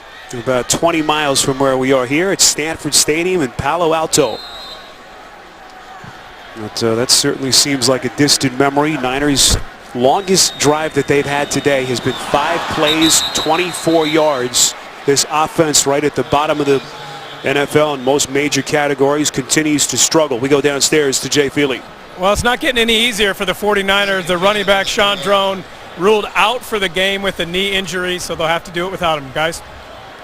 All right, Jay, thanks. Kendall Gaskins is the next man up. First-year man out of Richmond, whom they acquired in free agency from the Giants. Only 12 carries for Gaskins entering play today. Here he is on 2nd and 10. And the boos continue to come down from this home crowd. Well, it's a young San Francisco 49ers football team. 24 players have less than 2 years experience. Remember, there was a mass exodus after Coach Harbaugh left. They had players retired, some defected via free agency, and they're trying to find a whole new group of players to build around here in San Francisco. This is about as quiet an NFL stadium as you'll ever see. 3rd and 10, Gabbert from the gun. Nowhere to throw, he's going to run it. This has been an area where Gabbert has been improved since his stint in Jacksonville. A little bit more mobile as a quarterback, but runs out of bounds short. Tackle credited to Reggie Nelson as the Niners will punt. Yeah, that's one of the things we talked about, Spiro. You know, he was always athletic and mobile, but just he would sort of become paralyzed. He would just sit in the pocket when he was in Jacksonville, and he would take one sack after another, and he has sped up that internal clock that tells him, hey, you got to get out of there. If you're not going to throw it, you can't stand in the pocket. You got to take off and make something happen with your legs. 6th punt by Pinion in this game. Here's Adam Jones fielding the punt, breaks a couple of tackles, and works awfully hard for a 3-yard return after a 55-yard punt from Pinion. Coming up on Christmas Eve, only on NFL Network, it'll be the Chargers and the Raiders, and then a special Saturday edition later in the week of Thursday Night Football. Redskins, Eagles as the NFC East still up for grabs. Hard to believe with Week 16 coming up. A.J. McCarron, 12 of 28, $175, and a touchdown. And he keeps it on the ground. This is Jeremy Hill on 1st and 10. Salmon, you look at the Bengals, you know, they're so well set up at this point as they approach a division title, but considering some of the unrestricted free agents they have at the end of the season, the urgency for them to win this year is very great. Yeah, think of the names on that list. Take a look at it. Marvin Jones, Mohamed Sanu. Look at the secondary members. Leon Hall, Adam Jones, George Iloka, Reggie Nelson, all expected to be unrestricted free agents this offseason. That's 3/4 of their starting secondary. 2nd and 1 after the run play by Hill. Little cutback maneuver, has the first down rush and more. There's so much incentive for Andy Dalton, who's struggled, still looking for his first postseason win, and Marvin Lewis, who's 0 for 6 as a head coach in the NFL playoffs. Need that guy right there at his best, A.J. Green. We were told yesterday that he tweaked his back as they had a practice here out on the West Coast yesterday, and he's been dealing with that back injury, a slight little injury here today. 1st and 10 Bengals. Hewitt in motion. This has been a run-heavy offense till this point, as Hill picks up a minimal 1 yard on that play. Let's go downstairs, get more on A.J. Green with Jay. Well, good news for the Bengals. No additional injuries for A.J. Green. They're just being cautious. They have a 24-0 lead. They know that they're playing for a lot more, and they're going to be careful with them. Yeah, and they do have depth at that position. We already talked about it with Mohamed Sanu. And Marvin Jones has shown his ability to get behind the defense. And Brandon Tate is also a really good player who's been in the league for 7 years. McCarron on 2nd and 9. Screen pass. This is Bernard. A lot of real estate. First down on the catch and run, and taking on a tackler. What a hit on the safety, Eric Reed, at the end of that play. And Bernard was kind of standing over him. 14 yards in a first down. That's been the kind of day it's been. We told you he was more than just a third down back. Look at the power here. Little man wins the fight. Giovanni Bernard. You know, Hugh Jackson, he loves his skill set. That of Giovanni Bernard. Speed, quickness, but you can see the toughness is also there. And that Eric Reed, pretty good player. The guy they took 18th overall back in 2013. Bengals will burn their first time out. All Bengals late 3rd quarter on CBS. The NFL on CBS is sponsored by Papa John's, official pizza sponsor of the NFL. And by the Home Depot. More saving, more doing.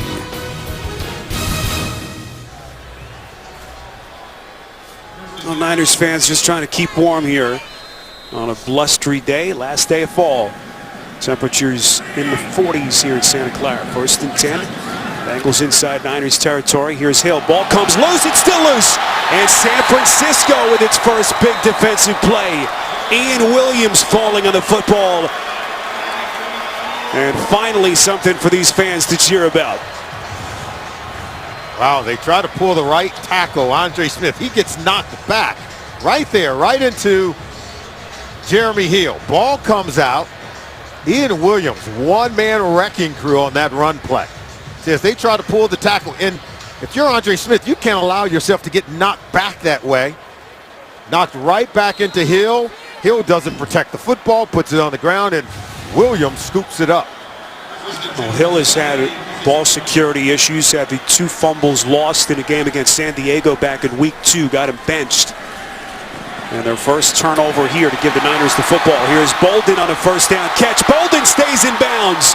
Stumbles inside the 20, down to the 17-yard line. As suddenly the Niners showing some life. Missed tackle by Adam Jones. So we have a fumble, the turnover. We have a blown coverage as Anquan Bolden was left wide open. And then a missed tackle. And now the 49ers are knocking on the door for their first points of the day. 29 yards on the play. Longest play of the day for San Francisco. 1st and 10. Gabbert throwing towards the end zone, too high and incomplete for McDonald. I think McDonald just lost sight of the football. That ball was catchable. It's a good throw. You're going to see it. There you see McDonald on the right side of your screen. Watch this ball come in. Now he's trying to get his head around to find the ball. Look, he doesn't extend. Doesn't make a play for the ball. I thought Gabbert put it in good position for him to extend both arms and haul it in. McDonald becoming more of a focal point since the trade of Vernon Davis back in early November. 2nd and 10. Gabbert goes underneath. This is Gaskins. Close to the end zone. Run out of bounds there. And it will be 1st and goal. San Francisco, 14 yards on the catch and run. Another missed tackle right in the flat. Took Adam Jones to get him out of bounds right there. Fontez Burford had a first shot at him. They couldn't get him out of bounds. Gaskin caught it, was running hard. injured player is Vontaze Burfict, and we saw him leave the game against Pittsburgh last week a couple of times. He's had a history with the head and neck injuries, a couple of stingers in that game. This is his 8th game since returning from the long layoff after the microfracture surgery on his knee. And now the athletic trainer is coming off from across the field to look at Burfict. Bengals telling us Vontaze Burfict had the wind knocked out of him, expected to return. P.J. Dawson, their rookie 3rd-round pick out of TCU, replaces him. 1st and goal. Gaskins on the take. No signal from the officials. Appears to be just short of the end zone. And Dawson came off the corner, was able to get at the feet of Gaskin. There you see P.J. Dawson right there, able to grab the legs initially. And I don't know, did his knee hit the ground? Because that ball appeared to have broken the plane, but I'm not so sure it happened before his knee touched down. There's a look at it right there. Knee down, yep, before the ball hit the goal line. 3 tight ends on 2nd and goal. Late marker comes in. Officials signaling appear to be a touchdown signal, but penalty flags thrown from the back part of the end zone. Looked like Emmanuel Lemure. 12 men on defense. There you go. Number 59. That penalty is declined. Result of the play is a touchdown. Touchdown San Francisco. That won't make Marvin Lewis very happy. So Kendall Gaskins coming on in relief of the injured Sean Drone, who left with a knee, as they bang it in for the touchdown. Bruce Miller able to pound it in, the fullback getting the take. Just hand it to the fullback. He's the closest man to the line of scrimmage, able to get in quickly before the linebacker, Ray Mamaluga, can get there to stop him. First career rushing touchdown for Miller in his 5th season out of Central Florida, former 7th-round pick. Miller does have 3 receiving touchdowns in his career. Phil Dawson on the point after, and Jeremy Hill not happy after his fumble set the table for that touchdown. Let's send you to New York, get an update with JB and Tony. One of the league's top combinations. Yeah, you're going to see Big Ben Roethlisberger hit his favorite target, Antonio Brown, for the 8-yard touchdown. That's his 8th on the year. Trying to get back into it. Score now, 27-20. 7:16 remaining in the 3rd. Spiro and Solomon. All right, that game, all kinds of postseason implications. Steelers starting the day in the hunt for that final wild card spot. Chiefs red hot, get the win. We saw the Jets win last night.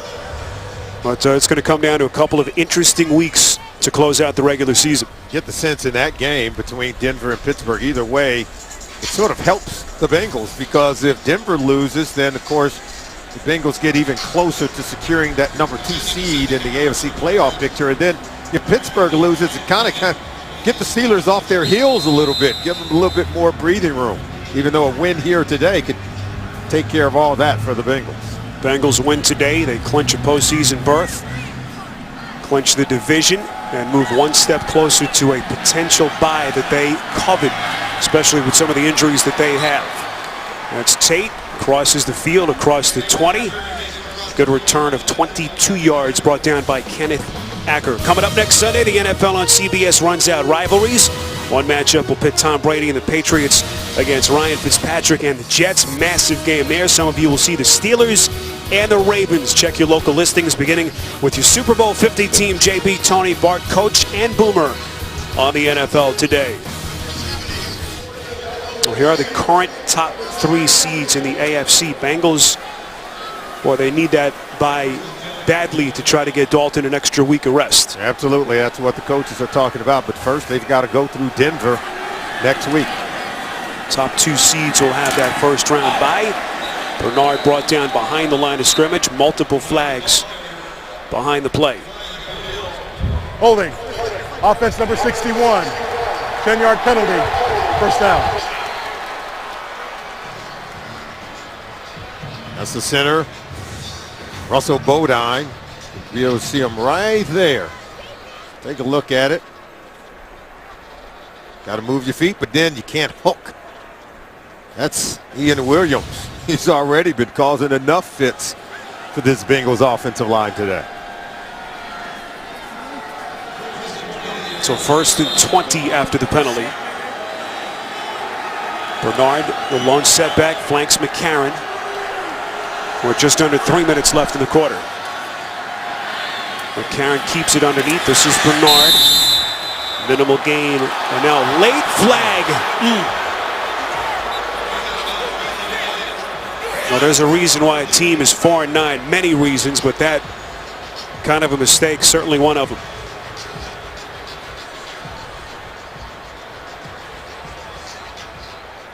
Corey Lemonier on the penalty. Dead ball. Personal foul, unnecessary roughness. Number 98 of the defense. 15 yards. He meant 96, the end of the play, right? Automatic first down. There it is. There you meant number 96, Corey Lemonier. You know, Giovanni Bernard got physical with one of the other defensive players, and you can see Navarro Bowman, he's the leader on this defense. He says, hey, can't have that. And then trying to straighten him out just to get him to understand that it was a senseless penalty. Lemonier, one of their 3rd-round picks in 2013. So the penalty makes it 1st and 10 from the 27. There's Bernard, crosses the 30. Now, speaking about buys in Cincinnati, they have not had a first-round postseason bye since 1988. Solomon, something you know about very well. If they do get the bye, that would give them 5 weeks of healing for Andy Dalton and a little bit closer to full strength. Yeah, and they're going to need Andy Dalton, let's face it. And A.J. McCarron can get them through these games, but I think it's a lot to put on A.J. McCarron. If you think he's going to take you deep in the postseason, they have better chances of doing that, getting that postseason bug off their back with Andy Dalton under center. 2nd and 4. Now the Bengals continue to try to pound it out as a flag comes in again behind the line of scrimmage.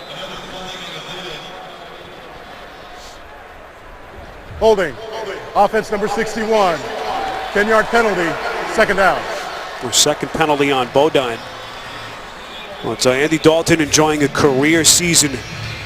And one of those Cincinnati fans starting to appreciate him a little bit more. You know, they booed him during when they were hosting the Major League Baseball All-Star game, and he was a representative of the city. They booed him. I think he's carried that as a chip on his shoulder to really prove to the entire city, to everyone around the National Football League, what kind of player he can be.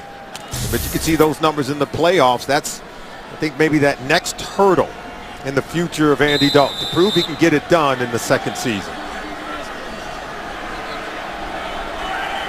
Rex Burkhead inserted in the slot towards the bottom of your picture. Fake handoff from McCarron. Quick strike is taken by Mohamed Sanu. Niners defense wasn't fooled. Ahmad Brooks on the tackle. It'll be 3rd down. Ahmad Brooks was originally drafted in a supplemental draft by the Cincinnati Bengals. Began his career playing for Marvin Lewis and this Bengals team. He was able to leave via free agency. There were several other players defensively that played here. Justin Smith was another player that had been drafted by the Bengals that played for these great 49ers teams as of late. Brooks, a 2-time All-Pro and 2-time Pro Bowler. Last selected in 2013. 3rd and 12. McCarron set. Jimmy Ward buries him in the backfield.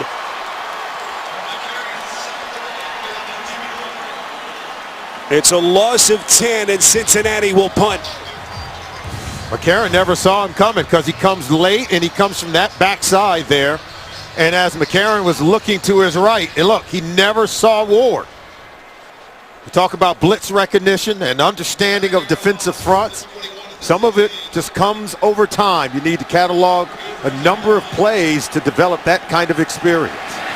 1st sack of the season for Ward. The 2nd-year safety out of Northern Illinois. This is Ellington's going to play it from just across his 40.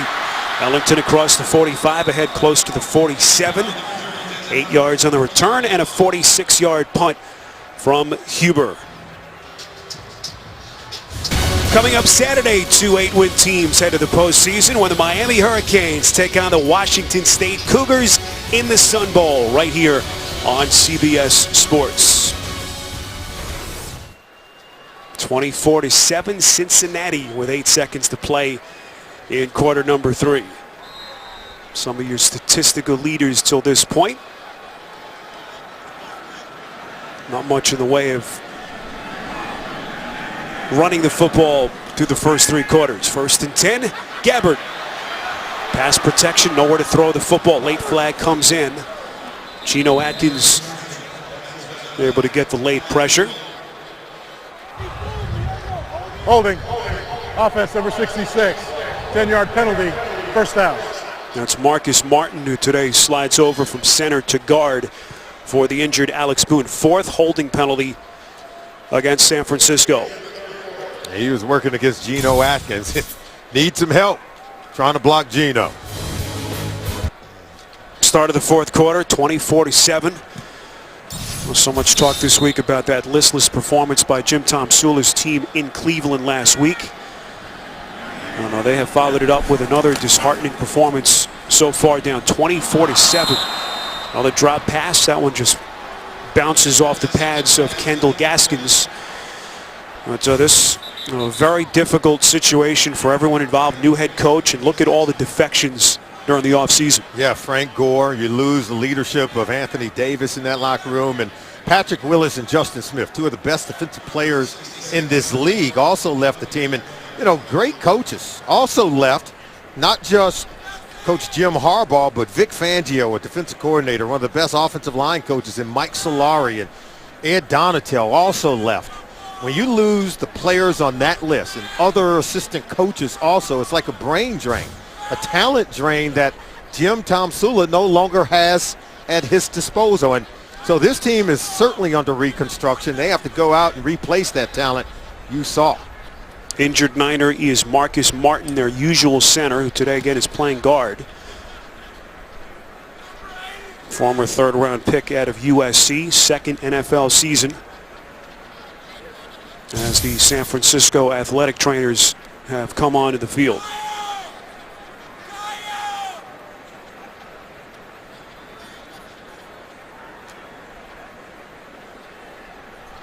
Alex Boone, who with Joe Staley has been the best player on this offensive line, out today due to injury. Yeah, I don't see what happened there. Looked like he tried to cut one of the linebackers downfield. Ray Mawaluga was coming over to say something to him, and Vontez Burfict said, hey, stay away, as Martin is still down on the play. Right there, he was trying to cut one of the defenders. Well, Martin was making a dangerous play, and he turns out to be the guy who gets hurt. It's been one of the officiating focuses this season, cut blocks. Certainly in that kind of scenario, away from the play. We'll try to get an update on Martin as quickly as we can. So 20-47 Bengals. This will be a 2nd and 10 from the Niners 36.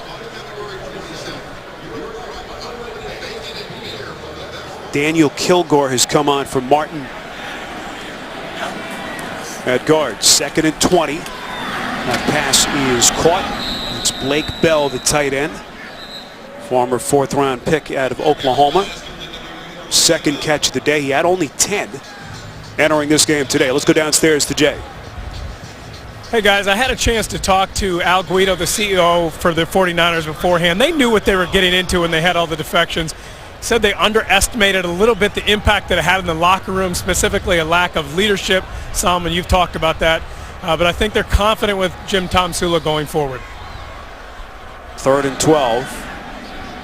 So Tomsula just continues to labor through what has been such a difficult season for him, his first as a head coach. That pass is incomplete, intended for Cadet. Solomon, you're already starting to hear some of the whispers here about Tomsula's future with this team, and boy, how cruel that would be to cut short his tenure here after everything he's had to deal with this season. I think how they finish off the season, that's going to be huge. Even a game like today, when you cannot lose home games, getting down 24-0. This is a beautiful stadium. They have luxury suites to sell. They have tickets to sell. To be able to fill up this stadium, it's imperative. So it's going to have to, I think, come down to a business decision as well as a competitive decision. That punt fair caught by Tate. 44 yards on the punt by Pinion. Never miss a moment of football action with the CBS Sports app. Every play and score, every game, and every highlight right as they happen. Download the CBS Sports app now, cbssports.com/mobile. Opening minute, fourth quarter. Spiro Ditas, Solomon Wilcots, Jay Feely, rest of our CBS crew from Santa Clara, where it has been all Cincinnati till this point. 24-7. Jeremy Hill getting close to the 15. Well, A.J. McCarron, couple of picks in his first extended appearance last week, but today Solomon improved decision-making so far. Yeah, this one of the throws he wished he had back last week after throwing the pick six in that game against Pittsburgh today. Wanted to make better decisions. If you could just avoid those disastrous throws, and you can see him today making better decisions, throwing the ball out of bounds, not forcing it into coverage, eating it down inside the red zone, living to fight yet another day. Doesn't want those critical errors. 2 interceptions 1 week ago, none here today. On 2nd and 7, McCarron all day to throw, but that what you call a coverage sack. Ian Williams finally able to get to McCarron. It's a well played by that Niners secondary down the field. And then he had to eat that one. Now take a look as we roll this, because look, he wants to go, look, stop it right there. You'll see every single guy, they're locked up in coverage. Now, because he's not out of the pocket, he can't just throw it away. He's got to eat it, take a sack, but don't force the ball into coverage and risk the interception. Third team sack by the Niners today. And that sets up a 3rd and 14 for Cincinnati. Handoff taken by Bernard. Just trying to get their punter Huber some breathing room. Tackle on the play by Eli Harold, the rookie linebacker. Yeah, they didn't block Eli Harold coming off that weak side. Giovanni Bernard could see him in his peripheral vision. Still couldn't get away from him. You see Keith Wenning, who's their backup quarterback today, called up this week from their practice squad. And Huber, the 7th-year punter, gets off a nice kick. This is Ellington. Breaks the initial tackle. Ellington brought down at the 40. 54 yards on the punt. 6-yard return tackled by P.J. Dawson. The NFL on CBS is sponsored by State Farm. Find your agent at statefarm.com. Wendy's. And by Cialis.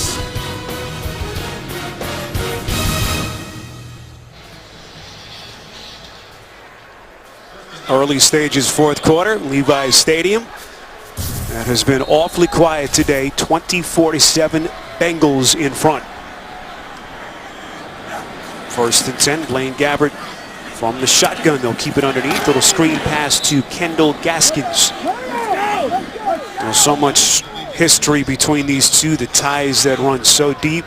We've been talking about the 2 meetings in the Super Bowl, and Bill Walsh, who had his 2nd job as a coach in football right here with Cincinnati back in the late 60s. Served as the first offensive coordinator for the Cincinnati Bengals when the team was founded in '68 under Paul Brown.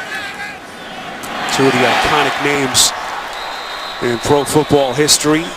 Paul Brown and Bill Walsh. Quentin Patton on a 16-yard reception for the first down. Yeah, nice catch there by Patton. Looks like they've got some movement now on offense for the 49ers. Inside Cincinnati territory for one of the few times in this game. Gabbert has time, and that pass was nearly picked. Boy, that would have been the 6th consecutive game that Reggie Nelson has had an interception, this incredible stretch that he's been on.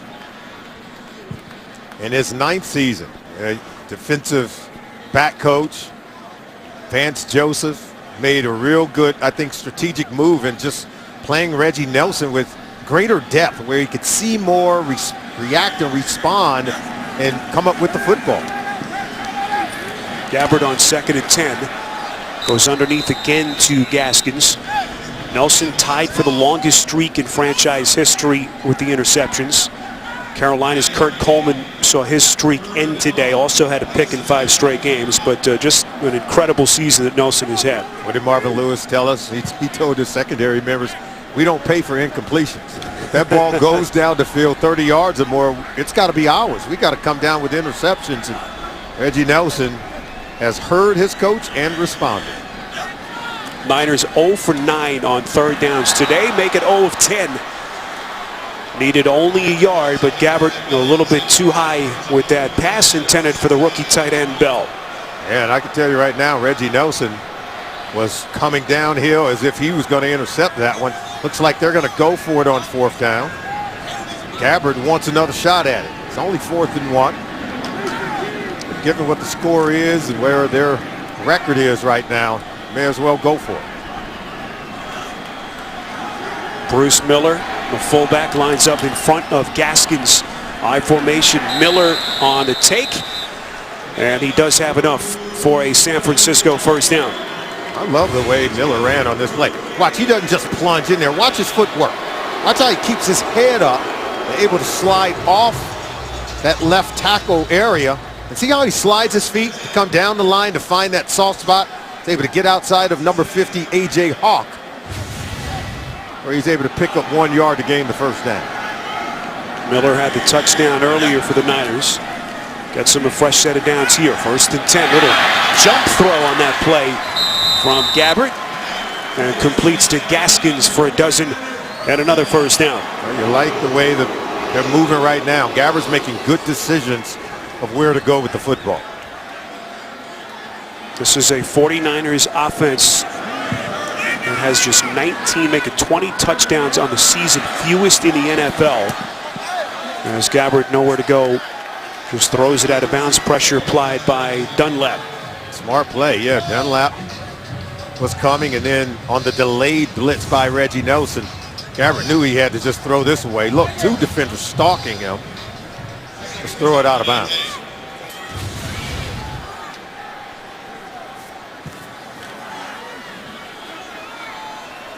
Now, one thing we have seen improve today for San Francisco offensively has been pass protection. Allowed 9 sacks in Cleveland last week. Today have given up 2. 2nd and 10. Gabbard going towards the end zone. Incomplete for Smith, but multiple flags coming in. It was Dre Kirkpatrick on the coverage. He's had a fine season for this defense. Prior to the pass, holding, defense, number 27, 5-yard penalty, automatic 1st down. You're going to see him right down here, but watch it. Right there at the top of the route. See, he grabs right there, and that's where the officials are going to call it. Now, you can hit him within 5 yards of the line of scrimmage, but as that receiver is beginning to run away and make separation, even though you're within 5 yards, you can't grab him as he's leaving you. Marvin Lewis raved about Kirkpatrick, says that he's raised his game mentally, and he's been one of our stalwarts as he has played like a pro this season. 1st and 10. Gabbard's going to run it. Another flag thrown. This one coming behind the line of scrimmage. Geno Atkins complaining, other defensive linemen complaining. I think they caught 2 offensive linemen holding for the 49ers.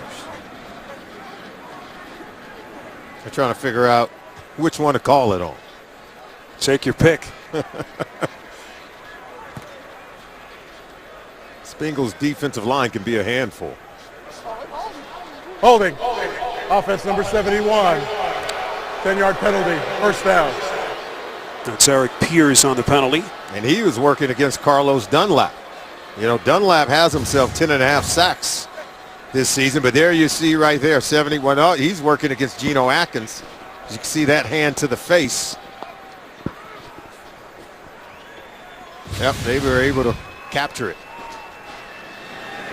Pierce coming over in free agency from Buffalo during the offseason. 10th NFL season out of Colorado State. 9th play of the drive, 1st and 20 after the penalty. Gabbert over the middle for the crossing pattern, incomplete. Intended for Ellington, who's calling for the flag. It never came. Perfect on a very tight coverage. Watch Burfict. He will undercut it. He doesn't grab him. And see, you can have a hand on him. You just can't twist the intended receiver and turn that shoulder.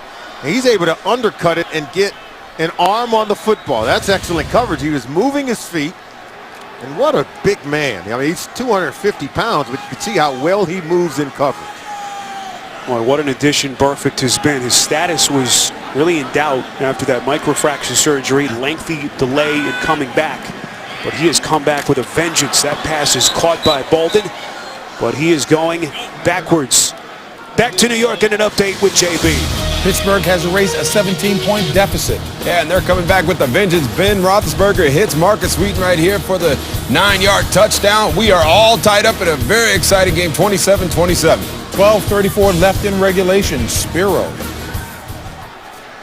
And Pittsburgh Steelers, they're the team no one wants to face. Exactly. If you let them in the playoffs, better watch out. Ben Roethlisberger could get hot. 3rd and 19. Gabbert throwing far side of the field. Torrey Smith making what would have been just an incredible catch. Nice effort on the play, but it's incomplete. 4th and long. Yep, threw this one out of bounds. He's got to be able to hit Torrey Smith. He was open. Got to keep him on the court, as they say. Don't throw it out of bounds. Can't catch it over there. Well, Smith trying to grit his way through back and toe injuries. Missed a couple of days of practice this week. As Jim Tom Sula will send out his kicker, Phil Dawson, to attempt a 41-yarder. Dawson has made 19 straight field goals, second longest streak in team history. Dawson actually has the record of 27 straight. This one is blocked. Just as you were saying, what? 27 straight? That old broadcaster's jinx. Sorry, Phil. I think Carlos Dunlap had more to do with it, right? Long arms of number 96, Carlos Dunlap, turns back the kick, save the Bengals. The second field goal that Phil Dawson has had blocked this season. First one coming on opening day back on September the 14th. So 24-7, Carlos Dunlap has had a busy day. Sack, forced fumble, fumble recovery, and now blocked field goal. 1st and 10, Cincinnati. Jeremy Hill given another chance after fumbling earlier. Let's go downstairs to Jay. Jay, what did you see on that block? Guys, it's easy whenever there's a block kick to blame the kicker. And most of the time it's not their fault, but unless there's penetration by the defensive line as a kicker, you have to have the height and elevation to get it over that jumping defensive line. Dunlap was not deep in the backfield. I think that's Phil Dawson's fault. He's got to get the ball up quicker. He was going into the wind as well. Oh, who better to break it down than Jay Feely, who hit some pressurized kicks over his long NFL career. Great to have Jay with us here in Santa Clara. 2nd and 11. This is McCarron. Flushed out of the pocket. And McCarron continues to get some valuable experience here. So this one all but locked up. And they will quickly begin preparations for a monstrous game coming up next weekend. Absolutely. In Denver. There is no doubt. And he's played well. I mean, he's protected the football.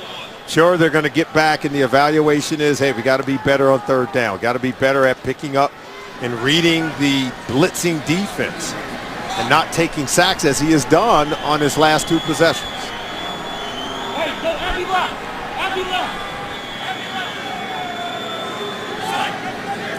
Here come the Niners on the edge blitz. 3rd and 10. McCarron again does not force any passes, just kind of falls to the turf. They'll lose a yard, maybe 2. Eric Reed making the play for San Francisco. And I think you can see on these last 3 possessions the inexperience of A.J. McCarron. I think is well seen. You can see Hugh Jackson coaching him up, saying, okay, here's what you got to see. You got to see in this alignment with this coverage, and here's where you got to go with the football. It's got to come out much faster. Well, I'm not sure there are many offensive coordinators that are better suited for this kind of set of circumstances to kind of guide a young quarterback than Hugh Jackson. What a valuable coach he's been for Marvin Lewis on this staff. 51 yards on the punt, 7 on the return by Ellington on CBS. The NFL on CBS is sponsored by FedEx. How the holidays arrive. And by K Jewelers. Every kiss begins with K.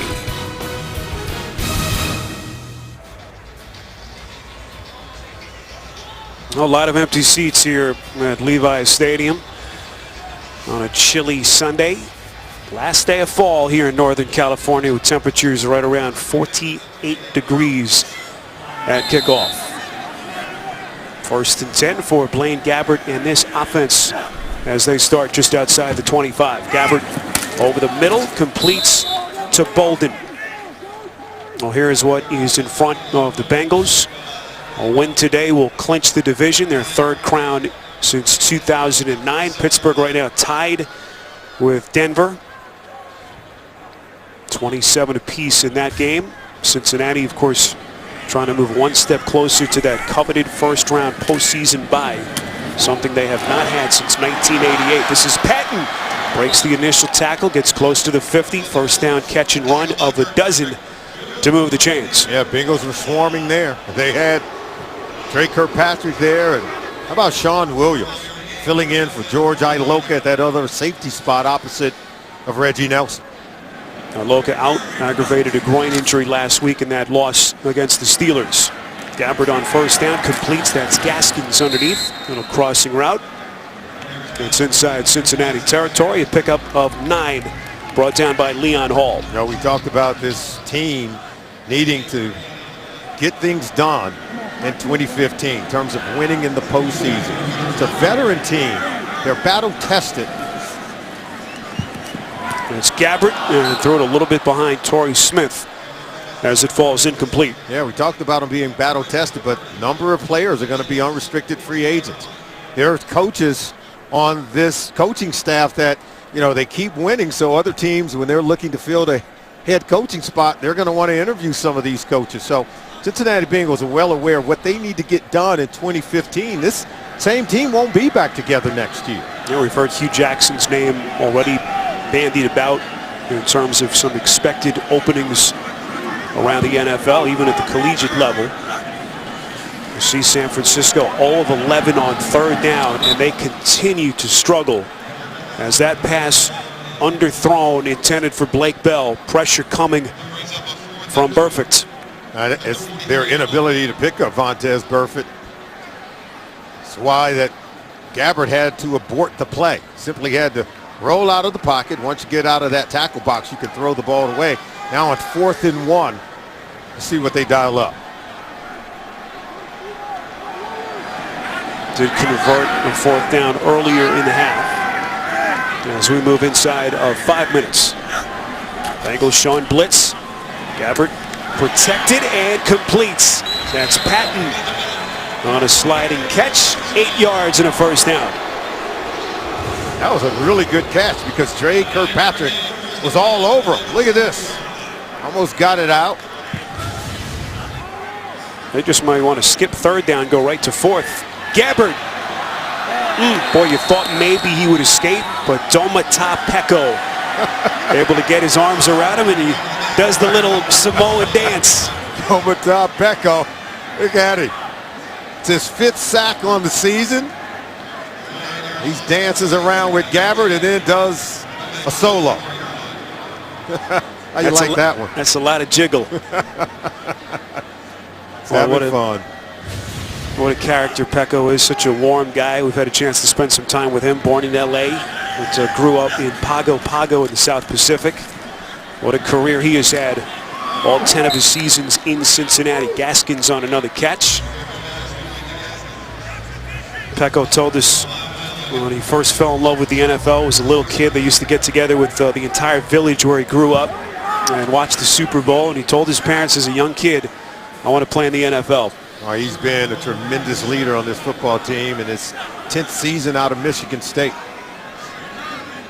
3rd and 12. Bengals again coming on the blitz. That one is deflected high in the air, and Smith makes the catch. Boy, we've seen them burned on a couple of those today, as now Smith will limp towards the sideline. Finally, San Francisco catches a break, 17 yards and a first down. This is why you got to keep playing hard. Adam Jones nearly intercepted, but everyone else stopped. So that ball goes up in the air, and look, Torrey Smith hauls it in. First 3rd down conversion on the afternoon. 1st and 10. This is Cadet. Takes on a hard hit at the 15-yard line. Tackled by Burfict and Dawson. And these are meaningful snaps for Blaine Gabbert. I mean, he's working his progression. He's working his feet so that he can get himself in position to throw, and he's throwing it in a timely manner. I like his pacing and tempo and timing in the offense. 11th play of the drive. They've been all passes. 2nd and 5. Going end zone. Caught. Anquan Bolden for the San Francisco touchdown. They beat Leon Hall. 15 yards on the strike from Gabbert. Yeah, we told you Gabbert was working his game. I could see it coming to him. He throws this one in a timely manner. Puts it up where Anquan Bolden could make the play. Now, Leon Hall has been playing against Anquan Bolden going back to his days with the Baltimore Ravens, when Bolden helped the Ravens capture a Super Bowl title during the 2012 season. Gabbert just threw that one nicely. It's almost like a rebound play for Anquan Bolden. What a career Bolden has had. Former Offensive Rookie of the Year in 03 with Arizona. 3rd touchdown catch. His first since week 5 against the Giants.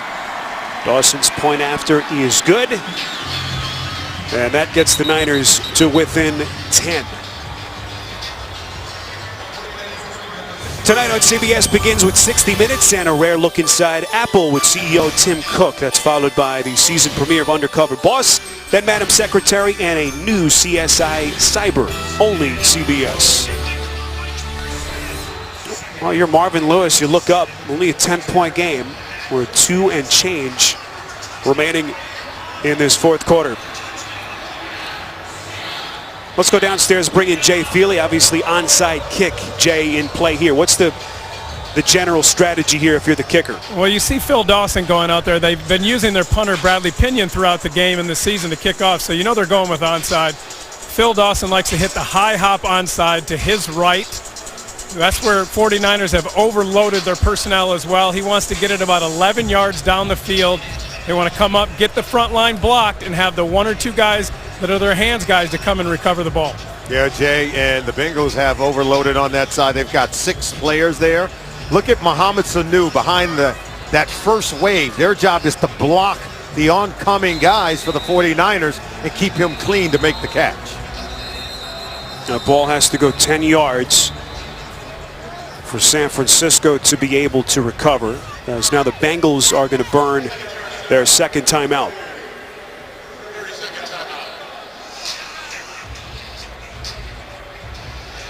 Let's bring in Jay once again as the strategizing Jay continues on that Cincinnati side of the field. Solomon, you know, a lot of teams will use what they call a Kodak, either on a special teams play or a defensive play, to get a look at what the offense, or in this time the kicking team, is going to do. I think that's what Cincinnati did. They saw the overload, they bring them over, use the timeout, talk about it.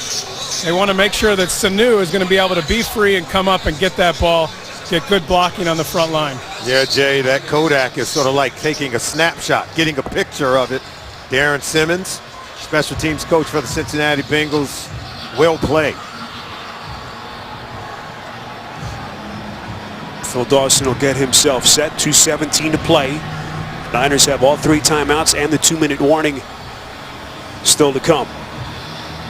Well, we have seen stranger things happen in the NFL. Cincinnati took a 21-0 lead, but since that point, Niners have outscored them 14-3. This one goes 10. Looks like Mohamed Sanu had it initially. It's still loose. No signal yet. Now they say Bengals football. I love it how the entire bench, it's an acting job. It's a sales job to try to influence the official. Mohamed Sanu had it the entire time, but it looked like maybe he had to re-grab it or grasp it a second time. And look, they start fighting underneath that pile for it. And so all the red jerseys have got to try to sell it. But Sanu had the ball the entire time. Niners players still pointing in their direction. Well, that's because at the bottom of the scrum, they're starting to grab, but he was down by contact there. The official said that he had the ball. Boy, Nick Bellore is the man who eventually had the football in his hands. Our referee is Ron Torbert. Well, this should be an interesting conversation. It looked like Sanu had the ball initially. And then as everyone come plunging into him, and at that point he's down by contact, but let's see if the ball did come out before the 49ers made contact with Mohamed Sanu.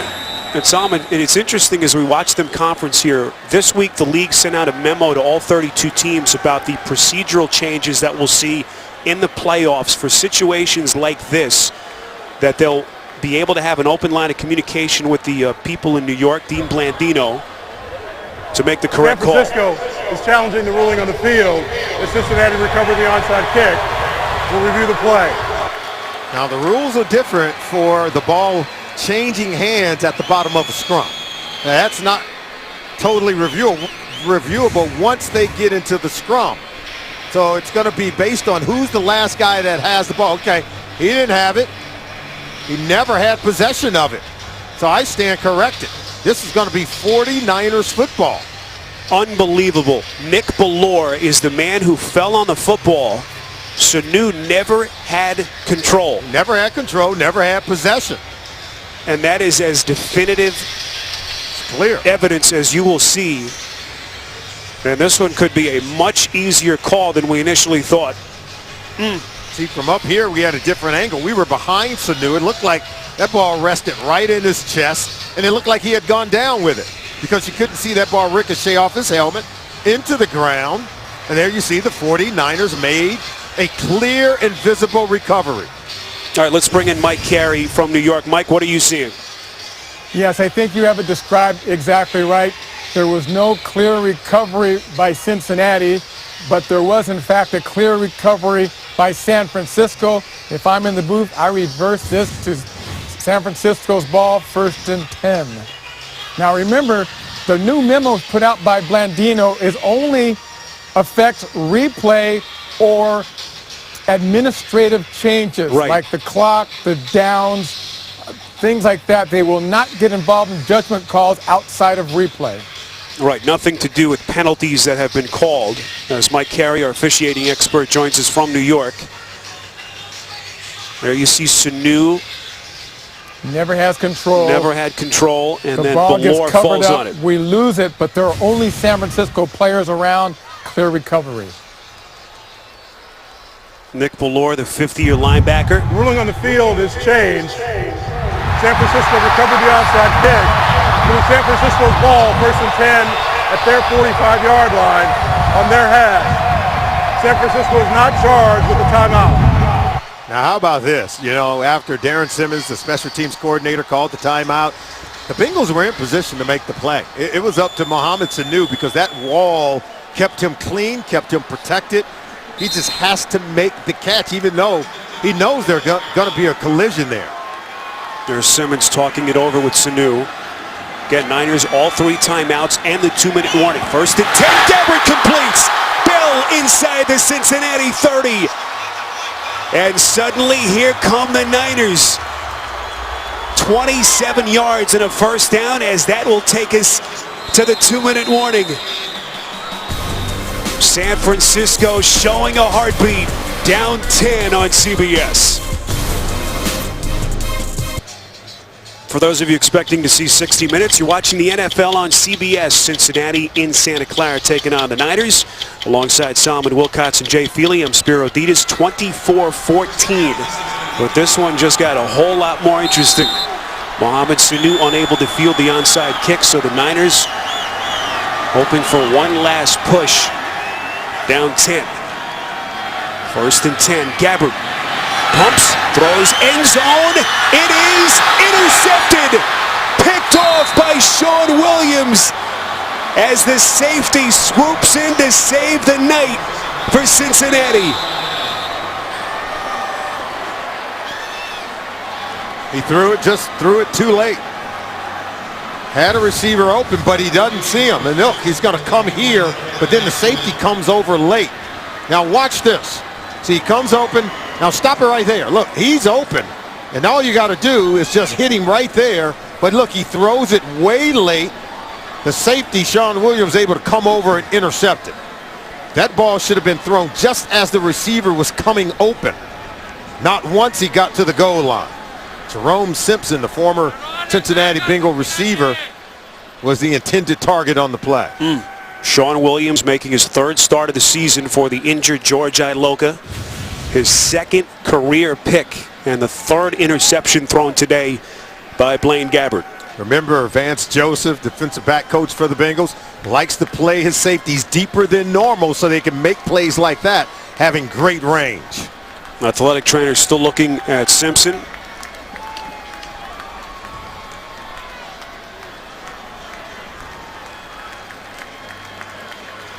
Jerome Simpson, again, the former Bengal. And a good sign as he walks to the Niners sideline. Let's go to New York, get an update with JB.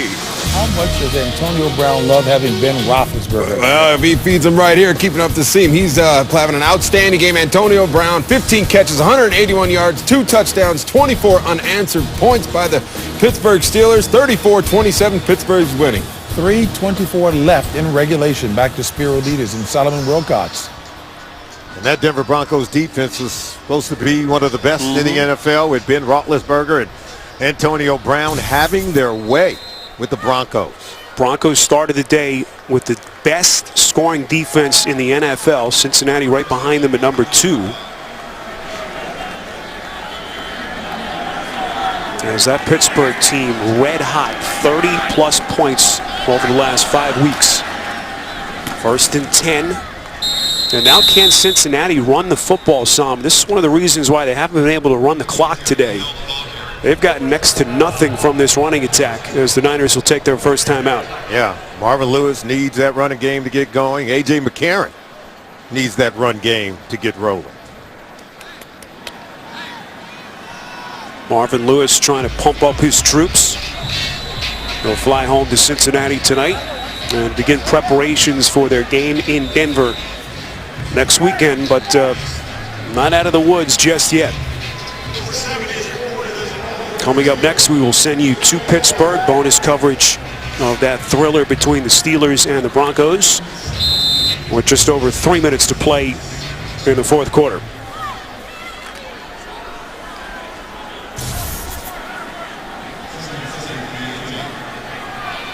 This will be a 2nd and 7 play. Marvin Lewis trusting Jeremy Hill, who lost a fumble earlier in the half. He'll try to go right up the gut. And if nothing else, Lewis trying to force Tom Sula to use his timeouts here. Tom Sula will oblige. They'll take their 2nd. And this is the big play coming up. Boy, I tell you what, doing these games, we see a lot of crazy stats. How about 28 years since the last time an Alabama-produced quarterback won a game as a starter in the NFL? November 15th, 1987. Jeff Rutledge on for the injured Phil Simms as the Giants, the defending Super Bowl champs, go to Philly and beat the Eagles. Look at that, and they're 0-13 since then. Alabama quarterbacks as starters in the National Football League, whether it's Brody Croyle or Craig McElroy. That's right. Haven't been able to come up with a win. I don't know what's crazier, 28 years since the last Bama quarterback to win in the NFL, or the fact that there have only been 4 since Rutledge to start. McCarron is the 4th, 3rd and 7. Hill will be well short until they'll force the Niners to burn their final timeout. So 96 seconds to play. And still a 2-possession game with Cincinnati up 10. I think A.J. McCarron is going to be able to tell you that it helps to have some talent around you. It helps to have defense that can make plays and put you on a short field. to set you up to be able to get the ball into the end zone. This Cincinnati Bengals defense has been ravenous today, coming up with interceptions, 3 on the day, and then a forced fumble as well. So 4 takeaways to create a short field for A.J. McCarron, and he's been able to take advantage of it. You certainly wondered how this offense would fare today. Not only the absence of Dalton, but Tyler Eifert as well, who has been so huge for them. Tied for the league lead with 12 touchdowns. Here's Ellington from inside his own 25, crosses the 35 and gets ahead to the 40. Good return of 17, 59 yards on the punt by Huber. Well, some Niners miscues today have been the story. Oh, absolutely. And I would say just better job done by the Bengals defense, because this is just a sure takeaway. They take the lunch money from Anquan Bolden, forcing the fumble, and then this interception by Vontaze Burfict. Their ability to block the kick by Carlos Dunlap, and then Sean Williams. Incredible interception as San Francisco looking to get back into this football game. Slammed the door shut on Jim Tomsula. 4 turnovers, a blocked field goal, and forced 10 penalties by this 49ers football team. Those are numbers you see in a preseason game. On 1st and 10, Bolden with the catch, and another flag thrown. Again, it comes behind the line of scrimmage. Holding. Offense number 71. 10-yard penalty. First down. Another penalty. 11th of the day for the 49ers.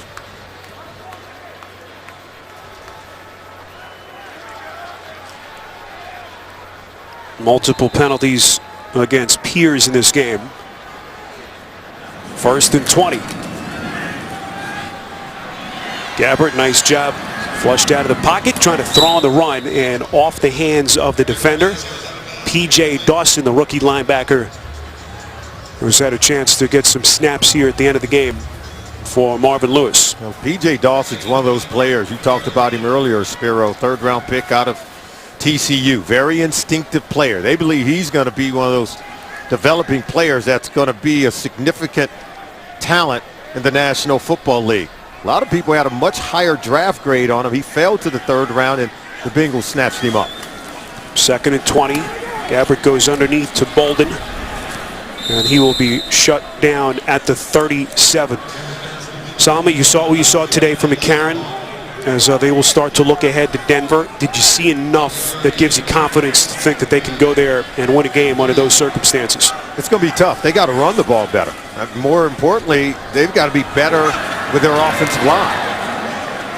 Travares Cadet brought down right at the 50. That'll be a 1st down catch and run. 13 yards on the pickup. Final 33 seconds. Gabbert. Another screen pass to Cadet, and it falls incomplete. AFC postseason picture continues to tighten. Just 2 regular season weekends left after tonight. Cincinnati Bengals going to go ahead and give them the win. That's right, 11 wins now. And Denver is trying desperately to overcome their deficit against the Pittsburgh Steelers as we speak. So Marvin Lewis, 11 wins. Just an incredible job he has done in his tenure as their head coach. Gabbert set. Guess who? It's Atkins. 3rd sack today for Geno Atkins.